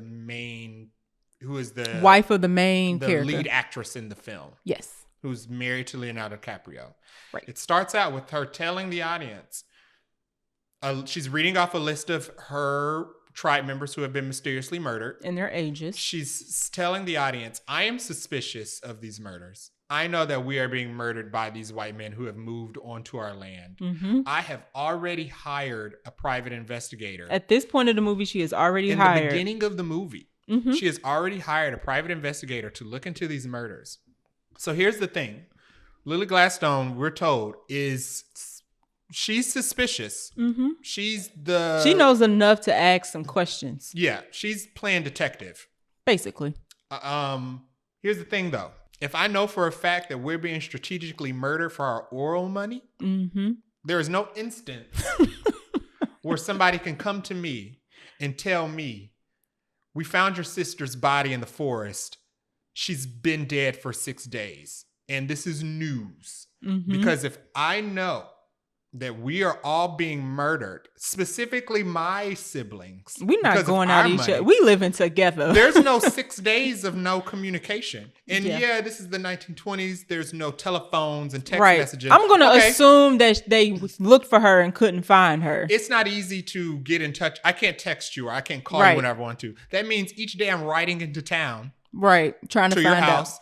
To check your pulse, make sure you're still alive, because nobody can tell me if I know we're all dying randomly, and every time one of us dies, it's news and suspicious. Every white man is a suspect. I'm in touch with all of my family members and everybody I know daily. We have a check-in system on a constant basis. You can't tell me that somebody's been dead for 6 days and I don't know about it. Like, if I don't hear from you in a day, I got questions. I'm gonna assume she at least tried to look, couldn't find her. But still, in the movie, the way she does not. Like she didn't even have a thought of where her sister was. She was like, correct. I talked to my sister. It doesn't seem like she was checking. It was news to her, right? You said it's news to her that her sister was missing. Mm-hmm. And then when we find out, there's never any indication in the movie that she even slightly suspects that her sister could be dead. Well, that and who it could be. Like, she never goes, I wonder if it was this guy or this guy or this. Like, the call is coming from inside the house. And the call is coming from inside the house. But in the movie, it is never depicted that she had any kind of like, it had to be this person because that's the last person she was with. And I already know that they're trying to pick us off. The only thing we know in the movie about Molly Burkhart is that she's suspicious. We never get any of her inner thoughts. Very few. Even though we know that she's clearly very suspicious of the murders happening, she never suspects any one individual. No. There's never a moment where she's like, it could be you, or it could be you, or this is who I think it is. I have an inkling suspicion towards this person. There is a moment of the movie where they're walking to the train or along the train tracks, I think, to meet up with I can't remember who they meet up with, her and Ernest. Mm-hmm. And she's kind of looking at all the white people as she's walking by, and she's kind of got this look of like distrust, but they're just random people like she's clearly has a distrust of anybody white people in general. But for some reason, she doesn't seem to have a distrust of the ones closest to her. She never suspects which has the most access to her family members that are dying. She never suspects Robert De Niro, who is her uncle-in-law. She never suspects Leonardo DiCaprio, who's her husband. In the movie, the way Robert De Niro acts, he's clearly the guy. Yeah, he's clearly the guy at the helm of all this murder. And not a single person in the whole movie ever goes, is it you? Because it's not even one of those things where it's like, oh, he's the bad guy, but he's so charismatic, you can't pinpoint. No, he's not that charismatic. He seems like a con man. His character is straight up con man. It's very clear, very blatant con man. You're using... down to the dress. You're using double talk. Mm-hmm. You're using... You trying to buy off people by funding their whatever. It's like, it's clear like, he's the con man. I think we're supposed to think, oh, he's so charismatic and he's so nice that nobody suspects him. And I don't think that was done very well. I don't know if they told Robert De Niro that that's what he was supposed to do, because that ain't what he did. That's not how it came off. He didn't come off so charismatic that you just trust him. No. He didn't come off like, it's kind of like where Walt Disney was so charismatic and so nice to the public that nobody knew that he was awful. It's like, no, yeah, sure. Walt Disney, sure. Right. Robert De Niro, no. Right. It didn't come off. Not how he was acting in this movie. He didn't come off like Colonel Mustard. Like, he came off like the villain throughout the whole movie. Even with me knowing that he is the villain. In the very beginning. I mean, he calls them red. Yeah. He asked Ernest, do you like, when he's talking about the women, he was like, do you like red women? He was like, I mean, he starts off talking crazy. So it's like, I think because like he knew the language and he knew all of them some of them since they were little. We were supposed to get he's like the friendly family man who's, happens to be white. Mm-hmm. No, y'all, he is the man killing all y'all. And in the movie, it just goes right over everybody's head. So after Anna dies, Lily Gladstone turns it up.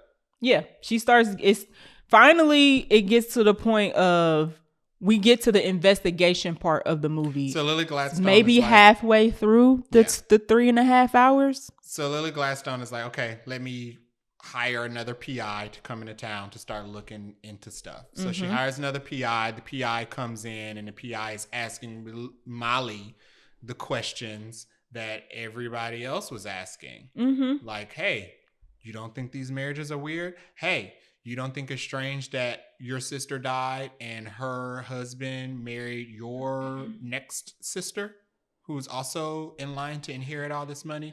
You don't think it's weird that Leonardo DiCaprio just showed up and now everybody getting picked off and just wanted to marry you out of nowhere, and the murder started ramping up? So the PI that she hired is doing his job. PIing, so they have to knock him off. Here later in the movie because they knock him off and it's just like next scene, like we don't even think about him until maybe 45 minutes later, where they're like Robert De Niro's character says, didn't you hire that PI and did you pay him? She's like, yeah, and he just ran off, huh? Never heard from him again.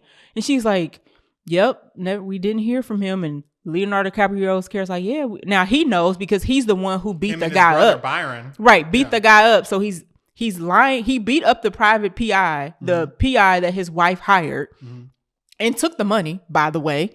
And she never goes, oh, that's kind of weird that the PI I hired just disappeared. Mm-hmm. She just thinks he ran off with her money. Like, come on, girl, think. And she never questions it. In real life, I feel like she was smarter than that. And if she she had to be. If she is questioning or if she is suspicious, never shown. She keeps it to herself. She sure does. They don't have a moment where she says it. No inner monologue at all. They don't even shoot it to where they give you the idea that she's suspicious. She just looks. She never seems suspicious through the whole movie. She just kind of she's almost played like a pacifist. And my other issue was that the trailers leading up to this movie made it seem like I think everybody had the impression that Lily Gladstone was going to be the strong, stoic character. Mm-hmm. And she's completely taking them down. She's weak throughout the entire movie. There's nothing strong about her character at all. It sucks to say because these people, that they were not that. And she's a good actress. Right. And the Osage people were not weak. They made the Osage people seem like Buddhist, like monks. Yeah. Like monks who are pacifists. And there was a speech. When I think when the FBI agent shows up and the tribal community and the head guy is like, you mentioned this, back in the day, we would have killed all of them. Like, well, y'all should have started turning up. Why? And then just like, okay, so you stopped. Right. Like, they killing y'all need to kill them back. Like, we gonna eye for eye here for just a little minute because I keep saying it. The call was coming from inside the house and nobody seemed to pick up the phone and realize, hey, the killer is sitting right next to you. Or, hey, you don't think it's odd that the PI you hired poofed and disappeared and the other guy that y'all gave money to send off also disappeared? Like, that's two people y'all have sent or hired that have disappeared. And y'all don't think it's just a tad bit suspicious? Even if they did think, it's never captured in the movie. So Minnie's dead, sister 1. Anna's dead, sister 2. We get a scene with, this is after Molly has married Ernest. Mm-hmm. And they have had a child. We find out that Molly has diabetes. Yes. She has passed diabetes on to her child. Yes, the oldest. The mom is very old and she's near death. Correct. And the mom is telling Molly, I think it's sad that you guys that you guys chose to marry these white men. Pretty much. She said, she says that blatantly. She said, our Native American blood is disappearing. Mm-hmm. And she tells her daughter, I'm dying. We get a scene where her seeing an owl that only she can see. She's like, this is a sign that we're dying. Right. I'm dying. A couple scenes later, the mom dies. Her death scene, though, I liked it. I like how her death scene was shot. It's very peaceful. Right, because she basically, they have her outside, and the whole community is around because they know she's about to pass. But she wakes up, and when she wakes up, she only sees. I'm guessing her elders. I was gonna say it looks like her elders and maybe like another tribal person, but like she wakes up, she gets up like real easily and kind of walks off with them into like this pasture, and then it cuts back to where she's actually just passed. Right, she's actually just passed in her sleep. That was probably one of the better shot scenes for me. Right. So the mom dies. That makes Molly the eldest. No, that makes Molly and Rita. Yep. Are the only remaining sisters, and that makes Rita the eldest. Okay. Which means Rita has now acquired all of the head money. From her sisters and her mom. Rights from all her sisters that have passed and her mom. Mm-hmm. So now the plan is to kill Rita. But Rita not and only kill Rita, right? You have to kill Rita and her husband. Because if you just kill Rita, the head right money goes to her husband, who has already killed one of the sisters. But they haven't explicitly. I think he's already killed one of the sisters. I do. After the movie was over, I was like, yeah, he probably definitely poisoned the other sister, his first wife, and got her money. Now he's about to take out. Eventually, he was probably going to take out the second sister, the second wife. He was going to get all of their money. But Robert De Niro's character had bigger plans in mind. Right. So now they have to kill Rita and her husband. Mm-hmm. So Robert De Niro tells Leonardo DiCaprio, go to this guy who's known for explosives, have him put explosives under Rita's house, and blow it up. You got to kill them both, and you have to do it in a way that's not suspicious. Right. So Robert De Niro leaves town. Leonardo DiCaprio tells the guy to bomb the house. Mm-hmm. In the middle of the night, the guy comes. He bombs. The house blows up. I mean, kills them both. Instant. Kills and Rita the maid. And her husband. And the maid. Blows them to pieces. Mm-hmm. The maid was in pieces. We saw a piece of the maid in the house with dynamite. So Molly is now the only remaining family member left. That's it. And she has all the head right money from all of her deceased family members. Correct. So Robert De Niro is like, great. Now it's time to kill Molly. Mm-hmm. And it seems like Leonardo DiCaprio, I think we're supposed to think he's conflicted about killing his wife. But if he is, it ain't for long. He's not conflicted. I don't think he's conflicted about killing his wife at all. I feel like the way Leonardo DiCaprio acted, I think he tried at least because they tell him like, oh, you just need to. Basically, they poison her insulin. She's got diabetes, right? And she's one of the few people they just discovered what insulin is, right? And there's only 5 people in the world who even know about it. And I don't know if that part of the story is true or not, but basically, in the movie, Molly is one of the very few people on Earth that are able to access insulin for her diabetes. So the plan is to poison the insulin or tank the insulin to poison her. Continue giving her diabetes shot and she'll slowly die over time. Right. But they tell Ernest it'll just slow her down. And he's like, it seems like he knows like they are trying to kill her, but then you're not quite sure. But it's like, dude, they're trying to poison your wife. Wake up. Wake up. I think we're supposed to assume that he's conflicted about killing his wife because that is his wife. But is he too dumb also to realize that that's what they're doing? And he's acting like a person who would be conflicted about killing his wife. But the character he's playing is not a character who would be conflicted. You're right. This character has already murdered so many people.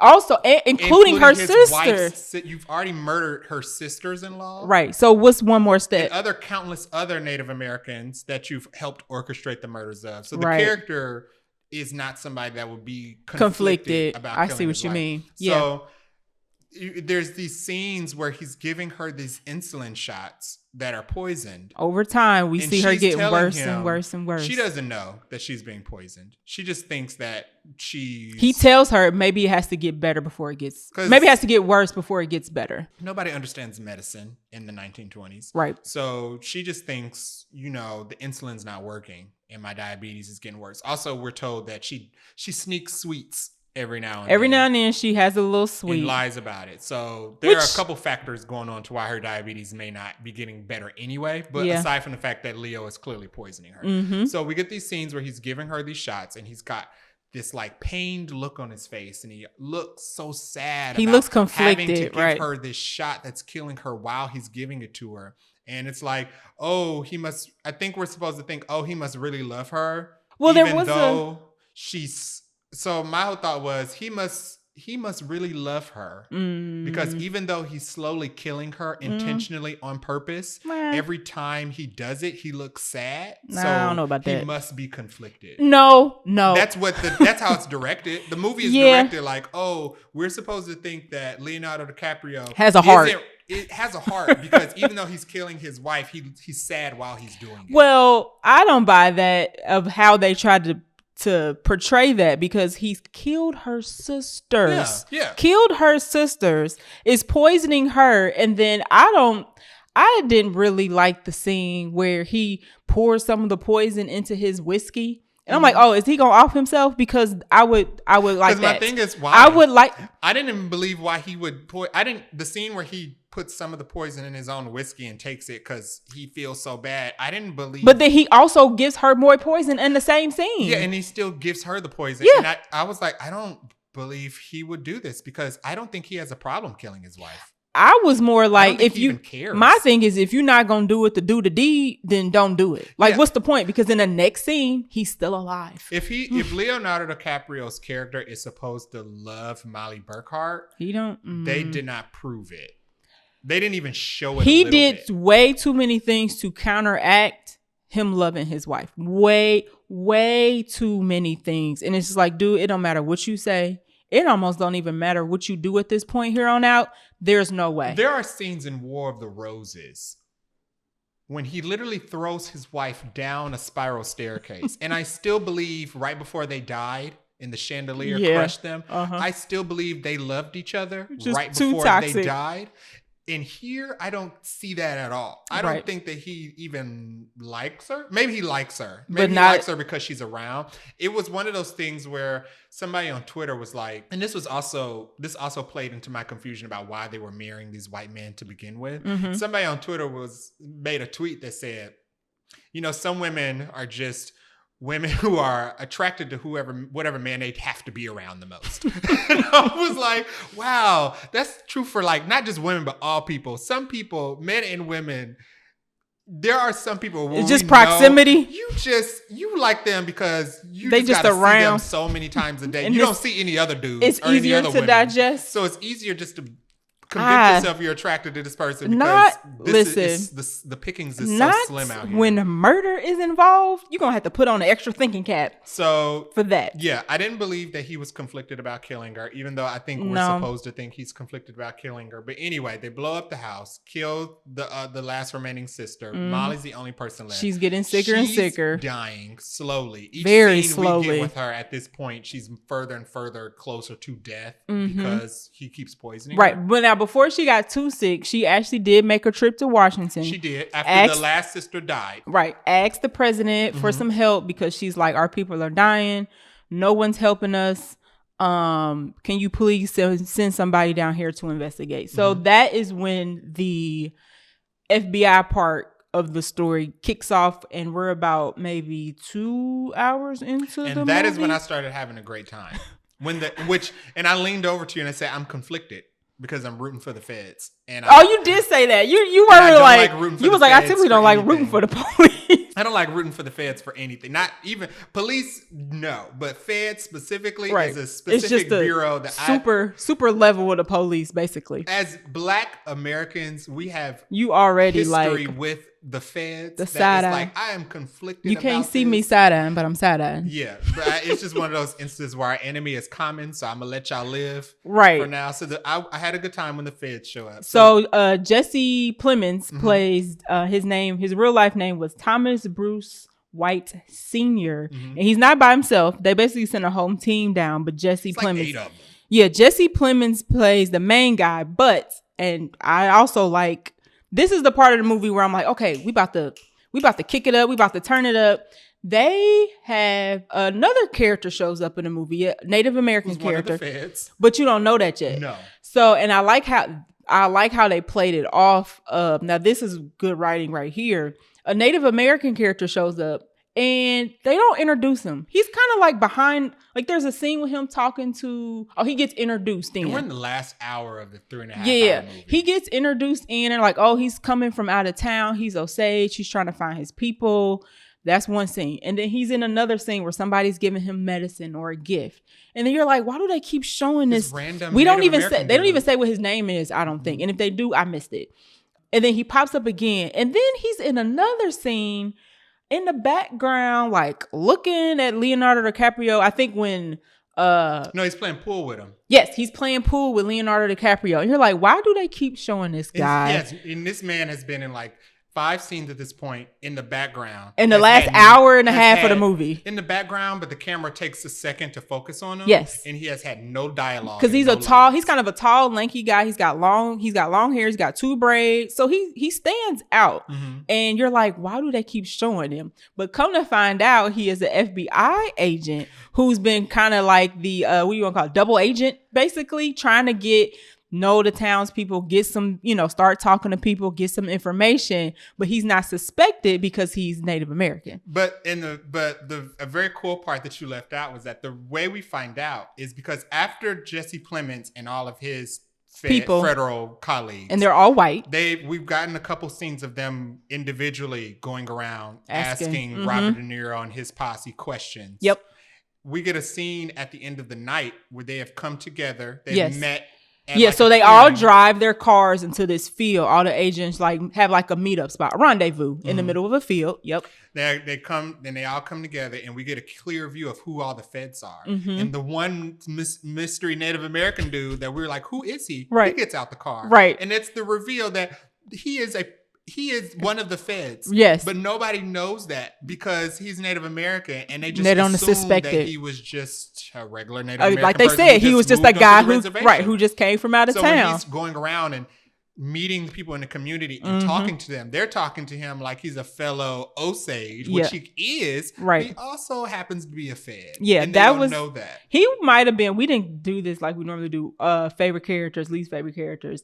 He wasn't even in this movie that long, but he was probably my favorite. Still didn't have that many lines. Right, just based on how they introduced him into the movie, and then he had a couple slick lines when he did talk. But I liked him just how he assimilated in, how they shot him in, how he's like hanging in the background, and he's like one of the last people to get out of the car. And you're like, oh snap, this man is the ops. And the reason I think I liked him was because this movie was very up until the point where the feds show up. Mm-hmm. The movie was very straightforward. Yeah, this was the first twist. Yeah, we're right. Like into the last hour of the movie, and we're finally getting the very first twist. We finally turn it up. Random character who was introduced so smallly. Right. So I really liked him. He was cool. So yeah, once the Fed showed up and they had their little meeting, they're all sharing with each other. This is what this person said. This is what this person said. They cracked the case very quickly. They know what's going on. They know it's Robert De Niro very quickly. They know it's Robert calling the shots. Mm-hmm. They know it's Byron, the brother, and Ernest, Leo, the other brother. And they know they got main henchmen. Right. And they know there's people around doing the dirty work. And they've identified enough individuals around. Yep. So Robert De Niro's character picks up, they're on to us. Yep. He starts strategically orchestrating the deaths of the people he's hired. Hitmen, basically. Individual hitmen that he's hired. Mm-hmm. He starts setting them up so they start getting killed one by one. And so that actually happened. Works. I read that too. They actually did that. He successfully pretty much kills a lot of the hitmen who actually did the murders. Yep. Not all of them. Some very key ones survived. Well, and some very key ones he told to leave, but they did not. And they did not leave. Yeah. So he starts trying to pick off and get to cover his tracks, basically, killed, which was also dumb. Which one other person told him, you're overexposing yourself. Yep, you're making yourself too noticeable at the front of this. He did get warned. But he didn't listen. Nope. He's so power greedy, and I didn't realize until later on in the movie that he's Jewish. They didn't mention that until the end. They make a couple Jewish jokes, and I didn't. Well, not Jewish. Yeah, they make some Jewish jokes because they make a lot of like racial jokes and references. I don't remember the jokes, but I do remember one of the characters, one of the Osage, mentioning that Leonardo DiCaprio and Robert De Niro were Jewish at least a couple times. Yeah, because they were talking about how they kept alluding being Jewish to their greed about money. Yeah, something about that. They're making all of these references like that. There gets to a point where the feds show up at Leonardo DiCaprio's house looking for Molly, we haven't seen her for a while. We just know that there's a while we haven't seen her for. Yeah, and right before he shows up, I think is when he had just given her a shot. And then there's like a knock at the door. And he's still giving her shots, poisoning them. The feds show up at the house. They're like, hey, we're here to see Molly. Leo's like, she's sick. You got to come back later. They think that's suspicious, but they're like, fine. Of course. We'll come back. People with sense have arrived. They're like, fine, we'll come back later. Leo's panicked. He runs to Robert like, hey, the feds showed up at my house, asked some questions. Robert's like, don't worry about it. I'll take care of it. Sounds like a crock of crap. What we know Robert is going to do is he's going to... He's planning to sell them out. Early. I thought he was planning to pick off Leonardo DiCaprio. Well, he was. Because Robert, after Leo tells him that the feds have come to me, asking me questions, Robert's like, well, great. Listen, I got this piece of paper. Please sign. Sign this piece of paper because just in case anything happens to you. And of course, Leonardo DiCaprio's like, what you mean? And something Leo's happening to me. Wait a minute. What do you mean happening to you? And Robert's like, nothing's happening to you. It's just a precaution. Nothing's happening, but in case something happens. Just in case you get arrested or just in case you get charged with anything. Right. Sign this so that, the money comes to me. Once again, showing Ernest being a dummy. Being an idiot. After Ernest signs the paper, Robert De Niro turns himself in. Right, because now the police officially say he's wanted for murder and questioning. So he turns himself in, and we jump to Washington where we're at the trial. So they pick up which that's why I said I wish they would have did the half and half of the Osage perspective and the investigation perspective, because they zoom right through this trial situation. Basically, we jump to the trial. Leonardo DiCaprio. Oh wait, before that. After Leo signs the paper over and Robert De Niro turns himself in. Leo also gets arrested. The feds also come for Leo. Right. And at this point, they have 3 children. They have 3. Yep. They have 2 girls and a boy. So the feds come arrest Leo. They go to the house to finally talk to Molly. Molly find her dying. Basically totally incapacitated. Clinging to life. Barely. They find her dying and they're like, okay, you're obviously not well. Right. This is suspicious. Okay. So they take Molly from the house and put her in a real hospital so she can get real medical care. Now, I guess we should add the fact that Molly did not want any doctors around her because she suspected they were taking her insulin and never suspected that it was her own husband. So she suspected that the doctors were giving tampered insulin to Leo to give her. So he wanted to do it. The doctors who still gave him the insulin and the poison. He was the one who was tampering with it and poisoning the insulin and giving it to her. Right. So she gets taken to the hospital to get better, which she does. Leo at first starts telling. They basically do the interrogation part. You've seen this in other movies. So we kind of get like a montage type of thing? Yeah, where they bounce back and forth between who they're interrogating. The remaining henchmen that Robert De Niro has not gotten to. And didn't leave town. All individually start snitching. Basically. And telling their stories. It's a snitching montage. And it's funny because I leaned over to you and was like, this is exactly what people say about the feds. The feds, they arrested Leo, took him to an interrogation room. He sat there for I think for like 6 hours. It goes from day to night. Right. So he's standing up the whole time. They're interrogating him, asking him questions. He's telling lies. At the end of it, they bring in Blackie. I think his name was Blackie. They bring in one of the characters that they had paid to kill one of the Native Americans, one of the sisters. Yep, his name was Blackie Thompson. They bring in Blackie Thompson, who they paid to kill one of the sisters. And they're like, we already knew the answers. We just wanted to see what you were going to lie about. Leo asks to speak to Blackie alone. And Blackie's like, yeah, I told them literally everything. He was like, what did you tell him? He was like, everything. So Start to finish. Leo goes back to the feds and is like, all right, fine. I will testify and tell you all the things that I did. Now, at this point, Lily Gladstone is in the hospital. She's getting better. Wife, Molly, she's getting better.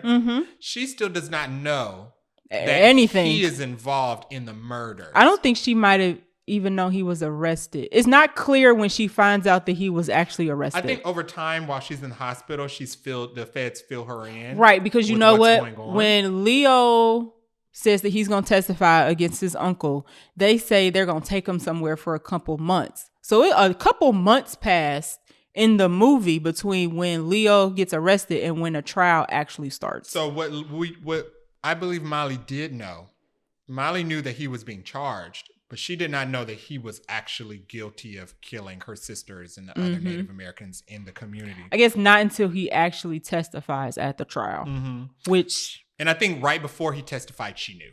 She probably... Because I'm sure the FBI probably filled her in. Clearing. Which... And went home. But anyway. So before we jump forward, so after she gets better and before the FBI takes him off, or maybe when the FBI brings him back, whatever... Before the trial actually starts, they meet up, and she's just kind of like, this is after. So the trial starts. Yeah. The feds get Ernest to agree to testify against Robert De Niro. Right. Oh, and then the switcheroo happens with Brendan Fraser. Starts where we find out Brendan Fraser is Robert De Niro's lawyer. And the Brendan Fraser tells the court, yeah, Ernest is actually my client. He calls a big brouhaha in the courtroom. Right. I haven't been able to get in touch with them. So the judge is like, we got to reconvene after the legal teams figure this out. Okay. So Ernest goes home, back to Molly, who's doing well now. Yeah. She looks great. And she's like, all right, well, I'm going to take you on. And just like no mention of are you involved? She never asked him. Why did they arrest you? What do you know? What about your uncle? Like, what's going on? None of that. It's just, let's go home and have dinner. She never asked him about her sisters. Never asked him about the murder. She just like, nothing. I feel better now. I'm at no peace. Even mention of what have you, she's the one who wanted the FBI to come. She spent all this money to get them to come here. And there's never any question of her saying, well, what did you talk to the FBI about? Why are they questioning you? The Osage tribal leader says, we had to pay $200,000 just to get FBI to come down here to start looking in here. Right. After at least a dozen suspicious murders. So she spent a lot of money to get them down basically, here. So what happens is, they try to flip Leo to not testify by bringing him into this room with his lawyer or Robert De Niro's lawyer, and he agrees. They say they beat you, didn't they? He's like, no, but they beat you. He's like, oh yeah, they beat me. So then he tries to flip the script and say that he's not gonna testify, and he tells his wife he's not gonna testify and lies to her saying that they beat him. And then the FBI's like, oh, so you really about to turn and play us? You about to play us? Oh, okay.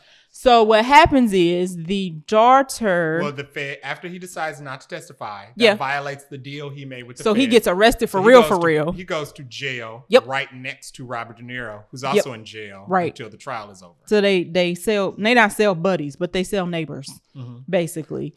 And he finds out via the Jesse Plemons' character that his daughter dies. Yeah, his daughter who was born ill.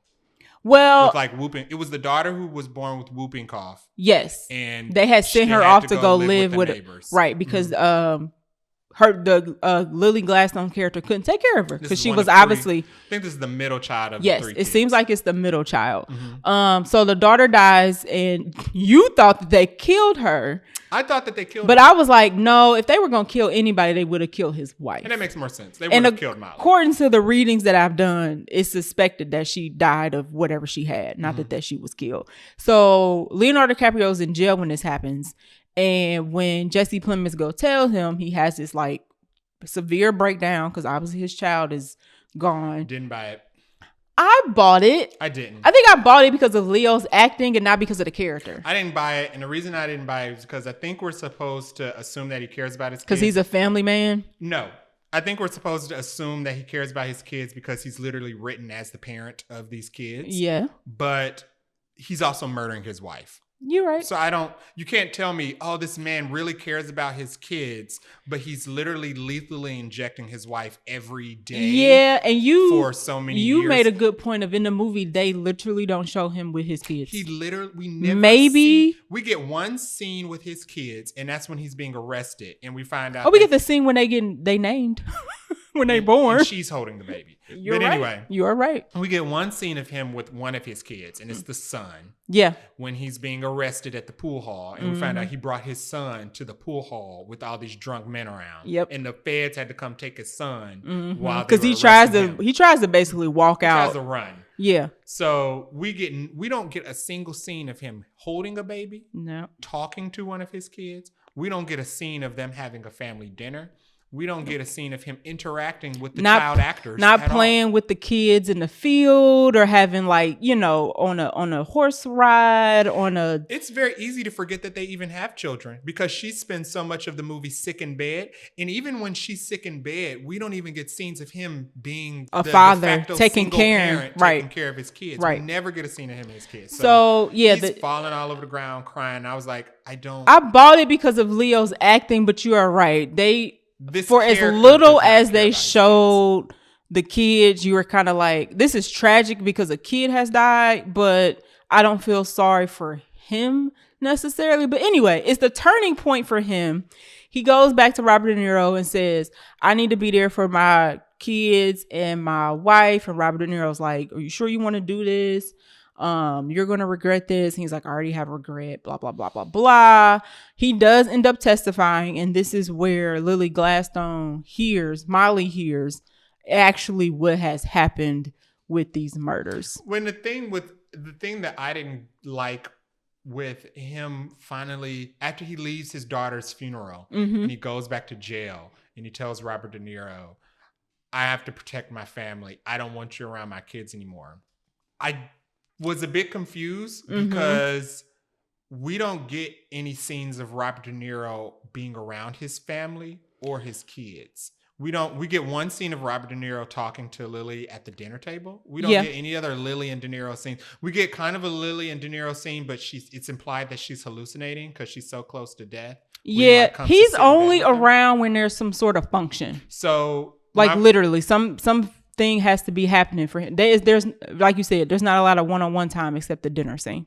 Yeah, so when he tells him, I don't want you around my kids or family, I was confused because we don't get any scenes of Robert De Niro with Molly or Robert De Niro with and he's supposed to be a family friend. Or Robert De Niro with the kids or with the family at all. Right. Most of the things that happened to Molly and the kids were things that Leonardo DiCaprio did to Molly. Yeah. So at the direction of his uncle, but he could have stopped it. I was confused when his daughter dying made him go tell Robert De Niro, I don't want to do this anymore. No more. And I think you're a danger to me and my family because it's like you could have stopped it. Robert De Niro isn't the one who did. Robert De Niro never got his hands dirty through the entire movie. No. He never. No. Technically, other than conspiracy and racketeering, Robert De Niro never committed a murder. Not physically himself, no.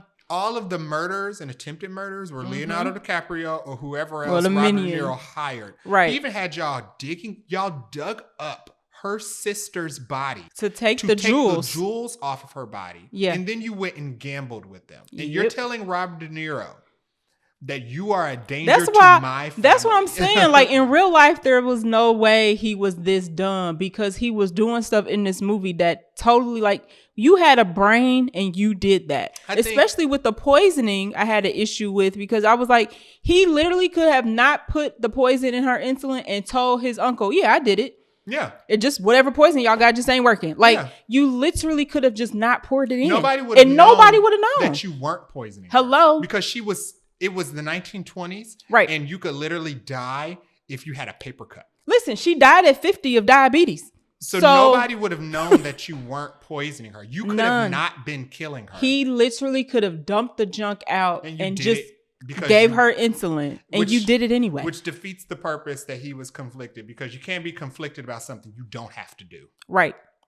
Could have. That's not how conflict works. That's why I was like, the whole point of him drinking the poison was nothing to me because it's just like, you literally just poisoned your wife. If you're not going injure yourself as you injuring your wife, I don't want it. You got movies like Hereditary.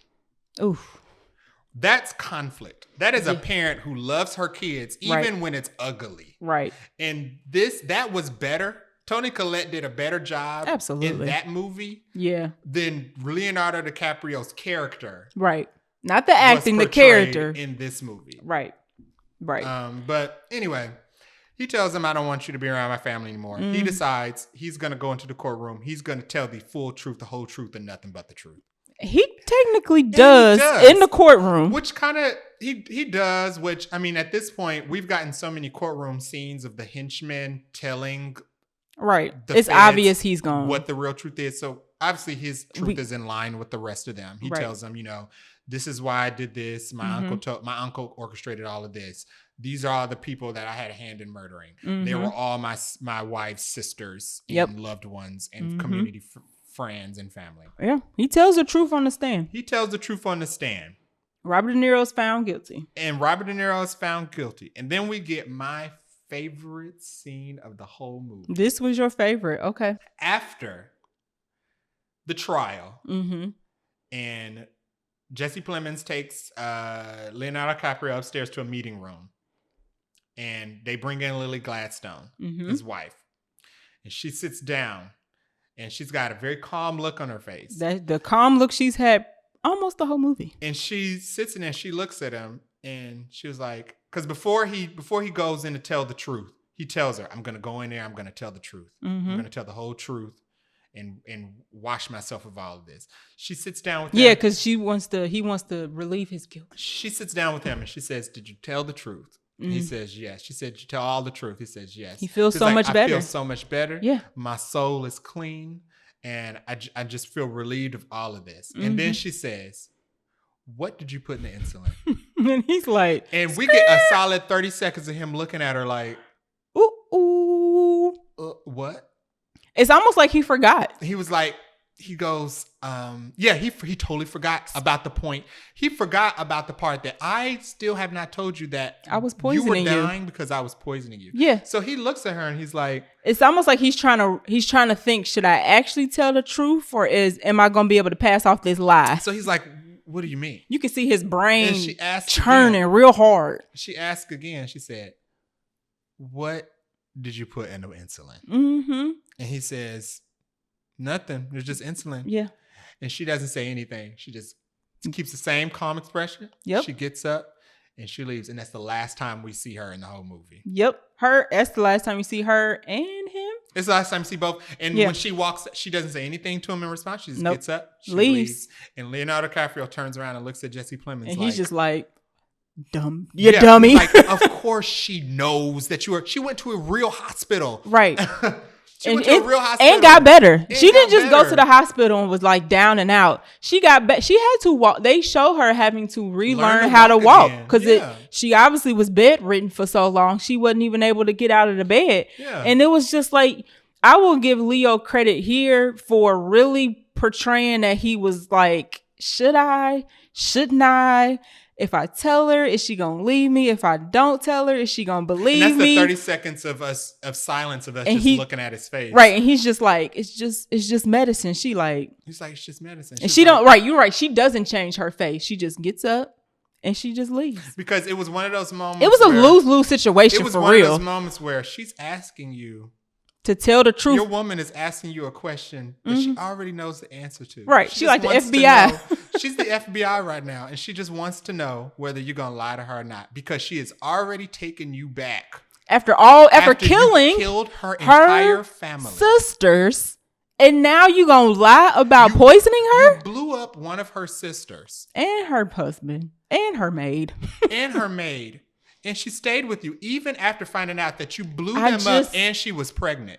I just couldn't get past the fact that she was willing to take him back. But her final straw. And she stayed with you. And you couldn't tell her that you were killing her, that you were poisoning her. Of course, because he was a coward. And he was dumb. And you're supposed to tell me that Leonardo DiCaprio's character is supposed to be conflicted throughout this movie. No. This is not how you write conflict. So they pretty much skip to, I think, they're doing a radio show about the case. I slept on this. I don't like this part of the movie. Yeah, I think it was just a scene that Martin Scorsese added to put himself in the movie. It's almost like how they left out the part about the government having a law where the Osage people and Native Americans couldn't handle their own money because of the stupid law. they left that out. They unnecessarily added this scene in where they tried to describe basically what happens to everybody after this trial is over. And it's like, y'all could have did this a better way. So the end of the movie is them doing it's a radio show. They say it's a true crime. Radio. It's a podcast before a podcast was podcast. They're doing like a true crime presentation on the rest of the story. And they tell us, Robert De Niro's character was incarcerated and freed for good behavior. Basically. And he died at 100 years old or however it was like 80, 90, something like that. He died as a free man. Yep. Leonardo DiCaprio went to prison for a little bit. He was released on good behavior. Yep. Him and his brother. He actually got pardoned. He got pardoned. Yep. Because they did say earlier. He got a life sentence. Convicting a man for killing a Native American is almost like convicting a man for kicking a dog. They say that in the movie. So he got pardoned. Yep. For killing all of those Native Americans. And they're like him and his brother Byron, who was also convicted but never Byron served no prison time. His brother was convicted for the murders, but was never incarcerated. Him and his brother lived in a trailer park for the rest of their days and died. None of the doctors were prosecuted either. None of the doctors who also participated in the murders were prosecuted as well. And I'm just reading this on Wikipedia. It says the brothers, I guess the brothers were the doctors, were implicated in other wasting deaths, were never prosecuted for lack of evidence. Yeah, and that makes sense. And it's also suspected that the mother, who in the movie it seems like she dies of natural causes, in real life they thought that she also might have been poisoned. By the end of the movie, you find out none of the Native Americans died of natural I don't think any of them None did. of them died of natural causes. Nah, I'm not buying it. Even with the time in modern medicine not existing, they were all murdered. I think they were. Yeah. So, and nobody really paid the price for it, for real. We find out that Molly remarried to another husband and died at the age of 50 due to her diabetes and probably long-term issues having to deal with the fact that she was poisoned for so long by her husband. Yeah, and the kicker for me is that she married another white man. Because after the movie, after the movie, they said that, or after these events, they said that she actually got the rights to her property. The way it seems is that she herself wasn't restricted under that law anymore afterwards. Oh, okay. Because I'm like, does she still have to have a guardian? I think somebody might have to come and correct me, but from what I read, that she got the rights to her land after all of that. Yeah. So that's how the movie ends. It's not a happy ending. And when she dies at the age of 50 due to diabetes. Young. They bury her, and once she dies, they stop investigating the murders. Yeah. They never bring the murders back up. They just drop it. Yep. So there's no happy ending. No justice. No peace. All of the people who committed the murders and were still living got off scot-free. Molly died with no family and just a new husband at 50 years old of diabetes. I think you read later on in like actual historical lore that her family was like shunned by the rest of the community. Her family and her, her and her kids were basically ostracized by the community, basically because they were connected to this man who killed a lot of members of their tribe. And that's how it ended. I expected it to end along the line. I didn't expect it to end happy. I expected it to end along the lines of this. What I didn't expect were all the bad choices made in between the middle of the movie.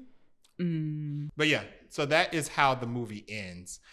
And I kind of just was a little disappointed about the fact that they just didn't answer any questions. We never got any any character motivations for anything other than we know why the white people are doing what they're doing because of white greed and racism. But we don't know why the Native Americans are going along with a lot of this. I mean, I don't know what it was like to live in I know for black people it was horrible because they briefly did show the Tulsa bombing and very briefly in the movie. So it was around that same time. They show the Tulsa bombing as a silent film in the movie. But before that, one of the characters, after Rita's house blows up, one of the maids mentions, "Oh, this is just like Tulsa, the Tulsa Race Massacre," because they've already said twice, "Hey, These white people have done this. This they MO, y'all. They literally did it to the point where there's a silent film about it that's already out and it's playing in theaters.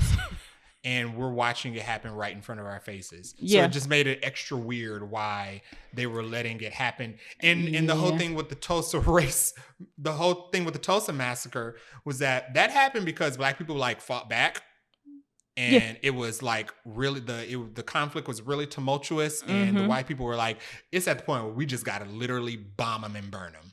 Yeah. They're fighting. They're not laying down and taking it. Right. We have to literally burn them out of home. And in this movie, Killers of the Flower Moon, this is a movie of them just laying down and taking it. They didn't have to do all of the stuff they did to Tulsa because there was no opposition. Yeah. I mean, that's an interesting... This movie, and not saying that in real life, but this movie did not show a single piece of opposition at all. We're saying how the movie portrayed it. Yeah. They didn't seem to have any opposition, and it would have been. I know them people was like, we got to do something about this. Like, we got to stop this. I know it had to be some uprisings, some fights. A sect of the Osage was like, we ain't putting up with this. We need to just bomb the whole bar. If like there were something. Any real historical moments of them fighting back against this, I actually would love to see it because they didn't show that at all in this movie. Yes, that would have been nice to see. They didn't show it at all in this movie. They just literally showed Native Americans being murdered point blank out in the open, brutally, broad daylight. Oh yes, yep. And they just showed a scene of the murder, a scene of some Native Americans being sad about it, and they just went all around. Yeah. It was like the memories were wiped, and they just forgot that they were being murdered. Yeah. So they never fought back. And I didn't like that depiction of the Osage. Like I know for a fact that there was some sort of counteract to all of this, and it wasn't portrayed in the movie for me for me. I was one of those kids in school who liked social studies, so I was very interested in like Native American history and like the Trail of Tears and all those major and Sacagawea and the real life story of Pocahontas and all of the actual real life documented Native American historical events in American history, and in all of those lessons, there was always conflict. It was always I was always amazed by how resourceful Native Americans were, and interesting ways that they were able to fight back and win, even when the odds the times white men were coming over with the odds was against them. Basically, all the Native Americans had were like spears and arrows, but they knew the land and they were very smart and very wise. And this movie made it seem like these people they just bystanders. They were just bystanders. It was like people. It was literally like people just walking around and I'm gonna get married and I'm gonna let you go out of my money, and if people start dying I might be suspicious, but not enough. I needed some uprising. This movie made Native I needed some uprising in this movie made it seem like Native Americans were pacifist to the point of genocide. Like they were pacifist to the point of pacifism is more important than our mortality. That's how the movie was shot, and I don't believe that's the actual truth because I can open a book and read that's not the actual truth. Well, we already know that, and that's with any group that had to fight the onslaught of the colonizers. Like there was battles, there was uprisings, there was trying to keep our freedom, keep our land, and whether we won or not, we at least fought for it. And in this movie, it did not show that at all. And it falls in line. I don't know if you saw, there was a clip of a red carpet interview of. I think I know what you're talking about, but I didn't see it. One of the actors in the film who's Osage, and said that he appreciates the perspective the film was shot on. He appreciates the fact that they were included in a production, but he was very conflicted about how the movie turned out. Okay. And that makes sense. Because you don't know how they're going to edit it, how they're going to, what post-production work they're going to do to it to tell the story that if somebody's you making shot. A movie about white people killing my family, and the movie is showing scenes of me just being completely okay and reactionless to it, I would have an issue with it because I know that's not right. And we already knew that people had been through a lot because the stupid government was making them move from place. And they say that like we moved from here, we moved to here, we moved to here. We didn't even leave our dead children. Like we brought it all. So we know they're strong people. And this movie just didn't do them. This movie did them a disservice in that respect. So actors and actresses that we liked. I liked Lily Gladstone as an actress. Her character made zero sense. Her character didn't seem like a person who existed in real history, even though there are people who are like, oh, that's actually how she was really like. I liked all of the acting. That'll be my silver lining of this. Acting. I didn't have a favorite. I liked all of the acting. I'll put it like that. My favorite acting in the movie was probably... I like Jesse Plemons. Oh, yeah. He was good. He played a good detective. Like I said, when he showed up, it turned up, and that's what I liked about the movie. That shift of the movie, I was like, good. We finally get into the meat of the movie, of something being done about this. Yeah, Jesse Plemons was probably my favorite actor in the movie. Yeah. Favorite actress would probably be Lily Gladstone. And I think that's just by default because she was the actress. She was the main actress, right? But I didn't like her character at all. Her character was, if you watch the trailers, how she's portrayed in the marketing of this movie is completely different than how she was portrayed. I would agree. Like the character as she is marketed. I would agree with you on that. What we liked about this movie and didn't, I think I've pretty much covered. Yeah, I think we covered what we liked and didn't like. I think. Who would you recommend this to, though? Would you recommend this at all? Here's the thing. I would recommend. I do think it's a well-made movie. I don't know. I would recommend this to somebody I would recommend somebody see this movie if they were already interested in seeing the movie.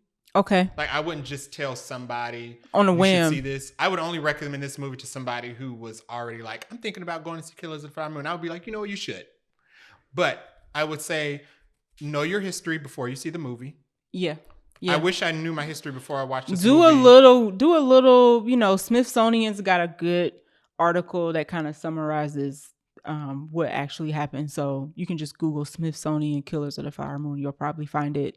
But some context would be important because it at least helps you fill in the gaps that the movie does not provide. I wish I knew my history before I watched this movie because it would have made the characters' choices a lot less frustrating.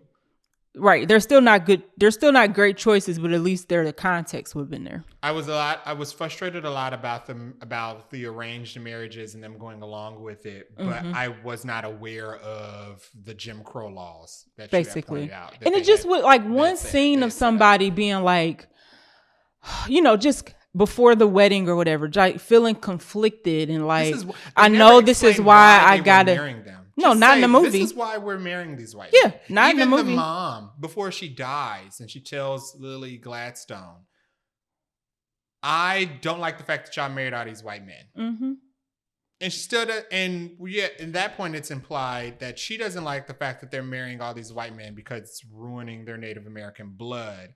But we don't get an answer. Lily's never like, oh, well, this is why I married him. Right. Yeah. I'm doing this because, and her mom's like, I mean, I know, but no, none of that.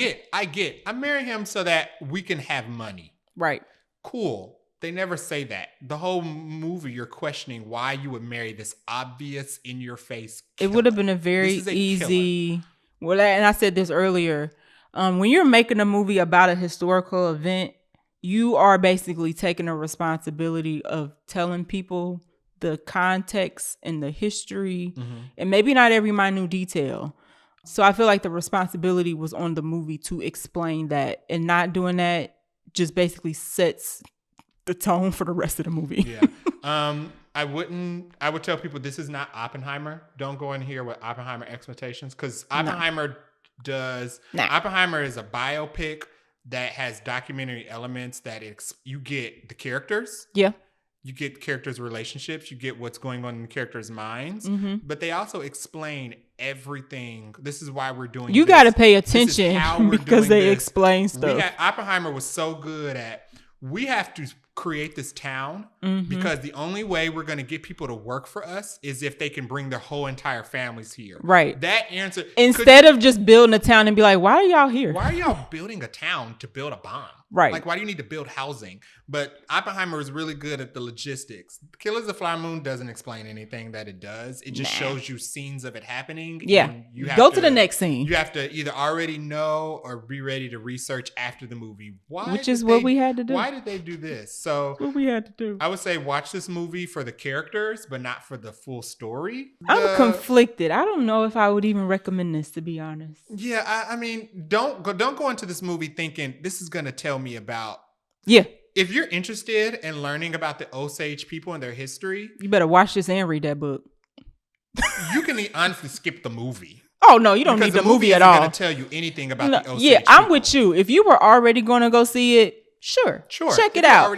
If you were not going to go see it and you're still interested about the topic, just read the movie, do your research. You don't need this movie like at if you're all. one of those people who likes movies that are historical dramas, yeah, and you're one of those people who goes into a movie like, oh, I like learning about things, I'm gonna go see Killers of the Flower Moon because I would like to learn about this Native American tribe. This movie's not gonna tell you anything about this Native American I'll give tribe. this movie credit for having people being interested to see what actually happened. Because everybody should, if you watch this movie, fine, but you need to also do additional research, which you probably should for every historical movie, but for this one especially. So know that you're gonna need to do some homework after this movie to get a fuller picture. Yeah, this movie isn't gonna tell you anything about the Osage.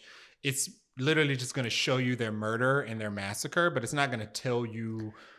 It wasn't even enough culture in it for me. There wasn't even enough. I mean, it's going to show you culture on screen, but it's not going to really like explain anything that's happening. No. The movie shows us characters' choices, but never explains why they make the choices they make. We never get any of their individual thoughts. I think that my understanding and I think already knowing white history has affected how I watched the movie.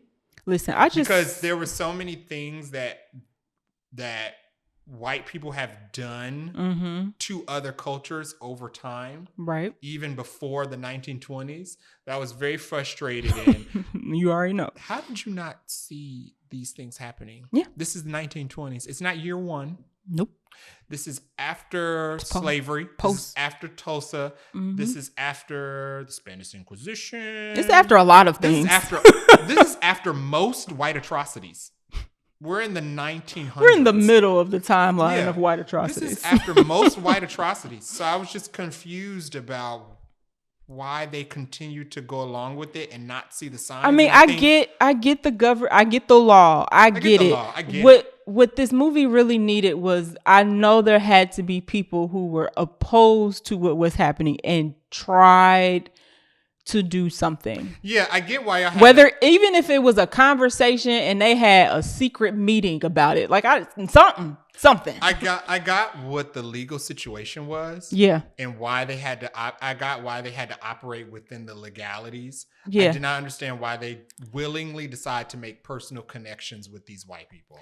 Yeah, it definitely wouldn't have been a business transaction situation. And we would have had some sort of like secret, you know how we had the Underground Railroad? There would have been some sort of underground something going on to where we make sure we staying alive.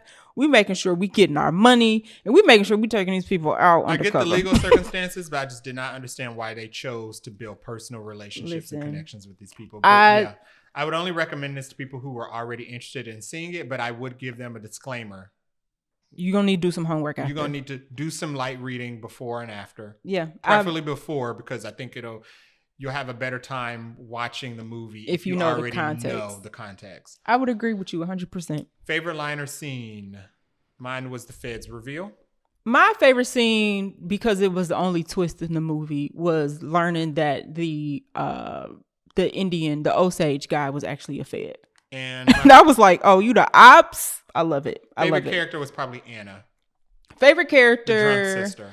I I liked Anna because even though she was drunk, she was very aware of what was going on. She was, and you got a sense that she was how she was because of the circumstances. Even to the moment of her being killed, she knew that she was too intoxicated to and she even get said away. It. In the movie, she said, like, "Are you coming out here to kill me?" Yeah. Yeah. She wasn't scared.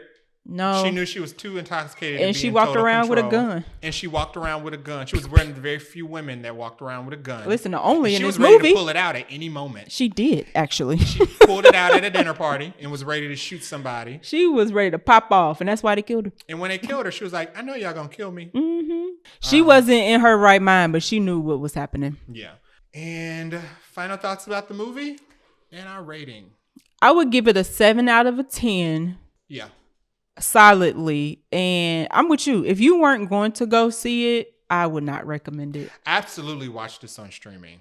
Yeah, absolutely. Yeah. It'll be on Apple TV probably sooner rather than later. I don't think the runtime was justified. Oh, yeah. We didn't even really mention that. No, it didn't need to be 3.5 hours. A lot happened in the movie, but they spread it out so far. Yeah. And filled a lot of the time with scenes of Leonardo DiCaprio doing things that didn't make sense because his character is just not convincing as an actual real life human being. Right. So there was a lot of dialogue that was just kind of like, we get it. Y'all are horrible people.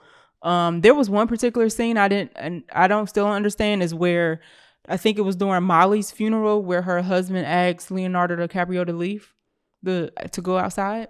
Oh, Minnie's funeral. Yeah. Mm-hmm. I didn't get that. They never explained that. Never explained that. He said the way it's going. I don't think you should be in here. That I didn't get that scene. And then the scene where Robert De Niro paddle whips Leonardo DiCaprio, useless. Yeah, I didn't get that at all either. So there was the movie could have been chopped and tightened up to not be 3.5 hours. But when you get to a certain status as a director, you can do whatever you want. Yeah, so the movie didn't need to be 3.5 hours long. Stream it. Definitely stream it. I know that they're going after theaters for doing intermissions. Oh yeah, I forgot to put that in the notes. I don't think the theater. We watched the whole movie all the way through in our theater because our theater did not provide intermissions. No, I don't think cutting the movie for intermission affects the experience at all. I don't think the viewing experience is so pristine that you can't take a break. I agree, but however, if it was my movie, I'd be mad.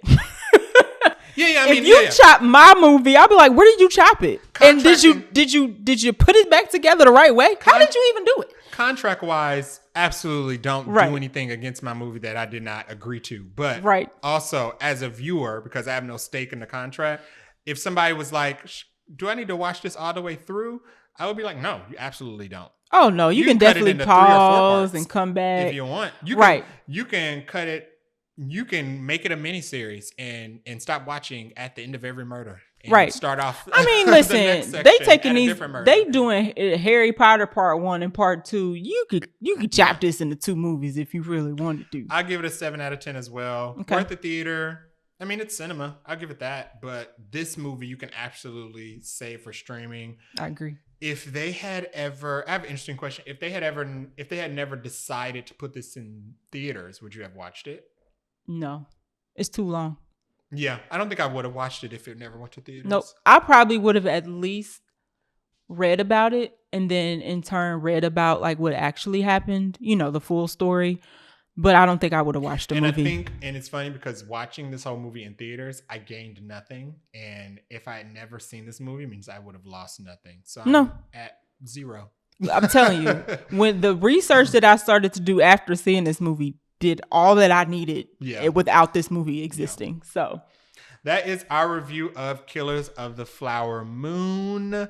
Tell us what your thoughts about the movie are as well. Yeah, tell us if you're bothered going to go see it. I think we're in the minority because it seems like everybody else in the world, it seems like 95% of the world loves this movie and thinks it's I do think we're in the minority for it, but we're already in the minority. Yeah. So it's fine. We are the minority.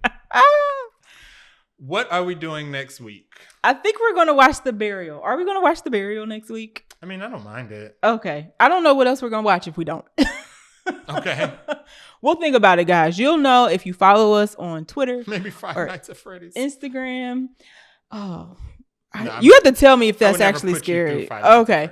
But yeah, we always put up a little supernatural. We're not doing that. We put up a little preview of what we're gonna watch before the episode comes out. So it'll be a surprise to maybe all of us. Yeah. All right. Thanks for listening. Don't forget to subscribe. You can also check out our episodes on vaguelynerdypodcast.com, where you can also leave a review. Until next week. Bye. Bye.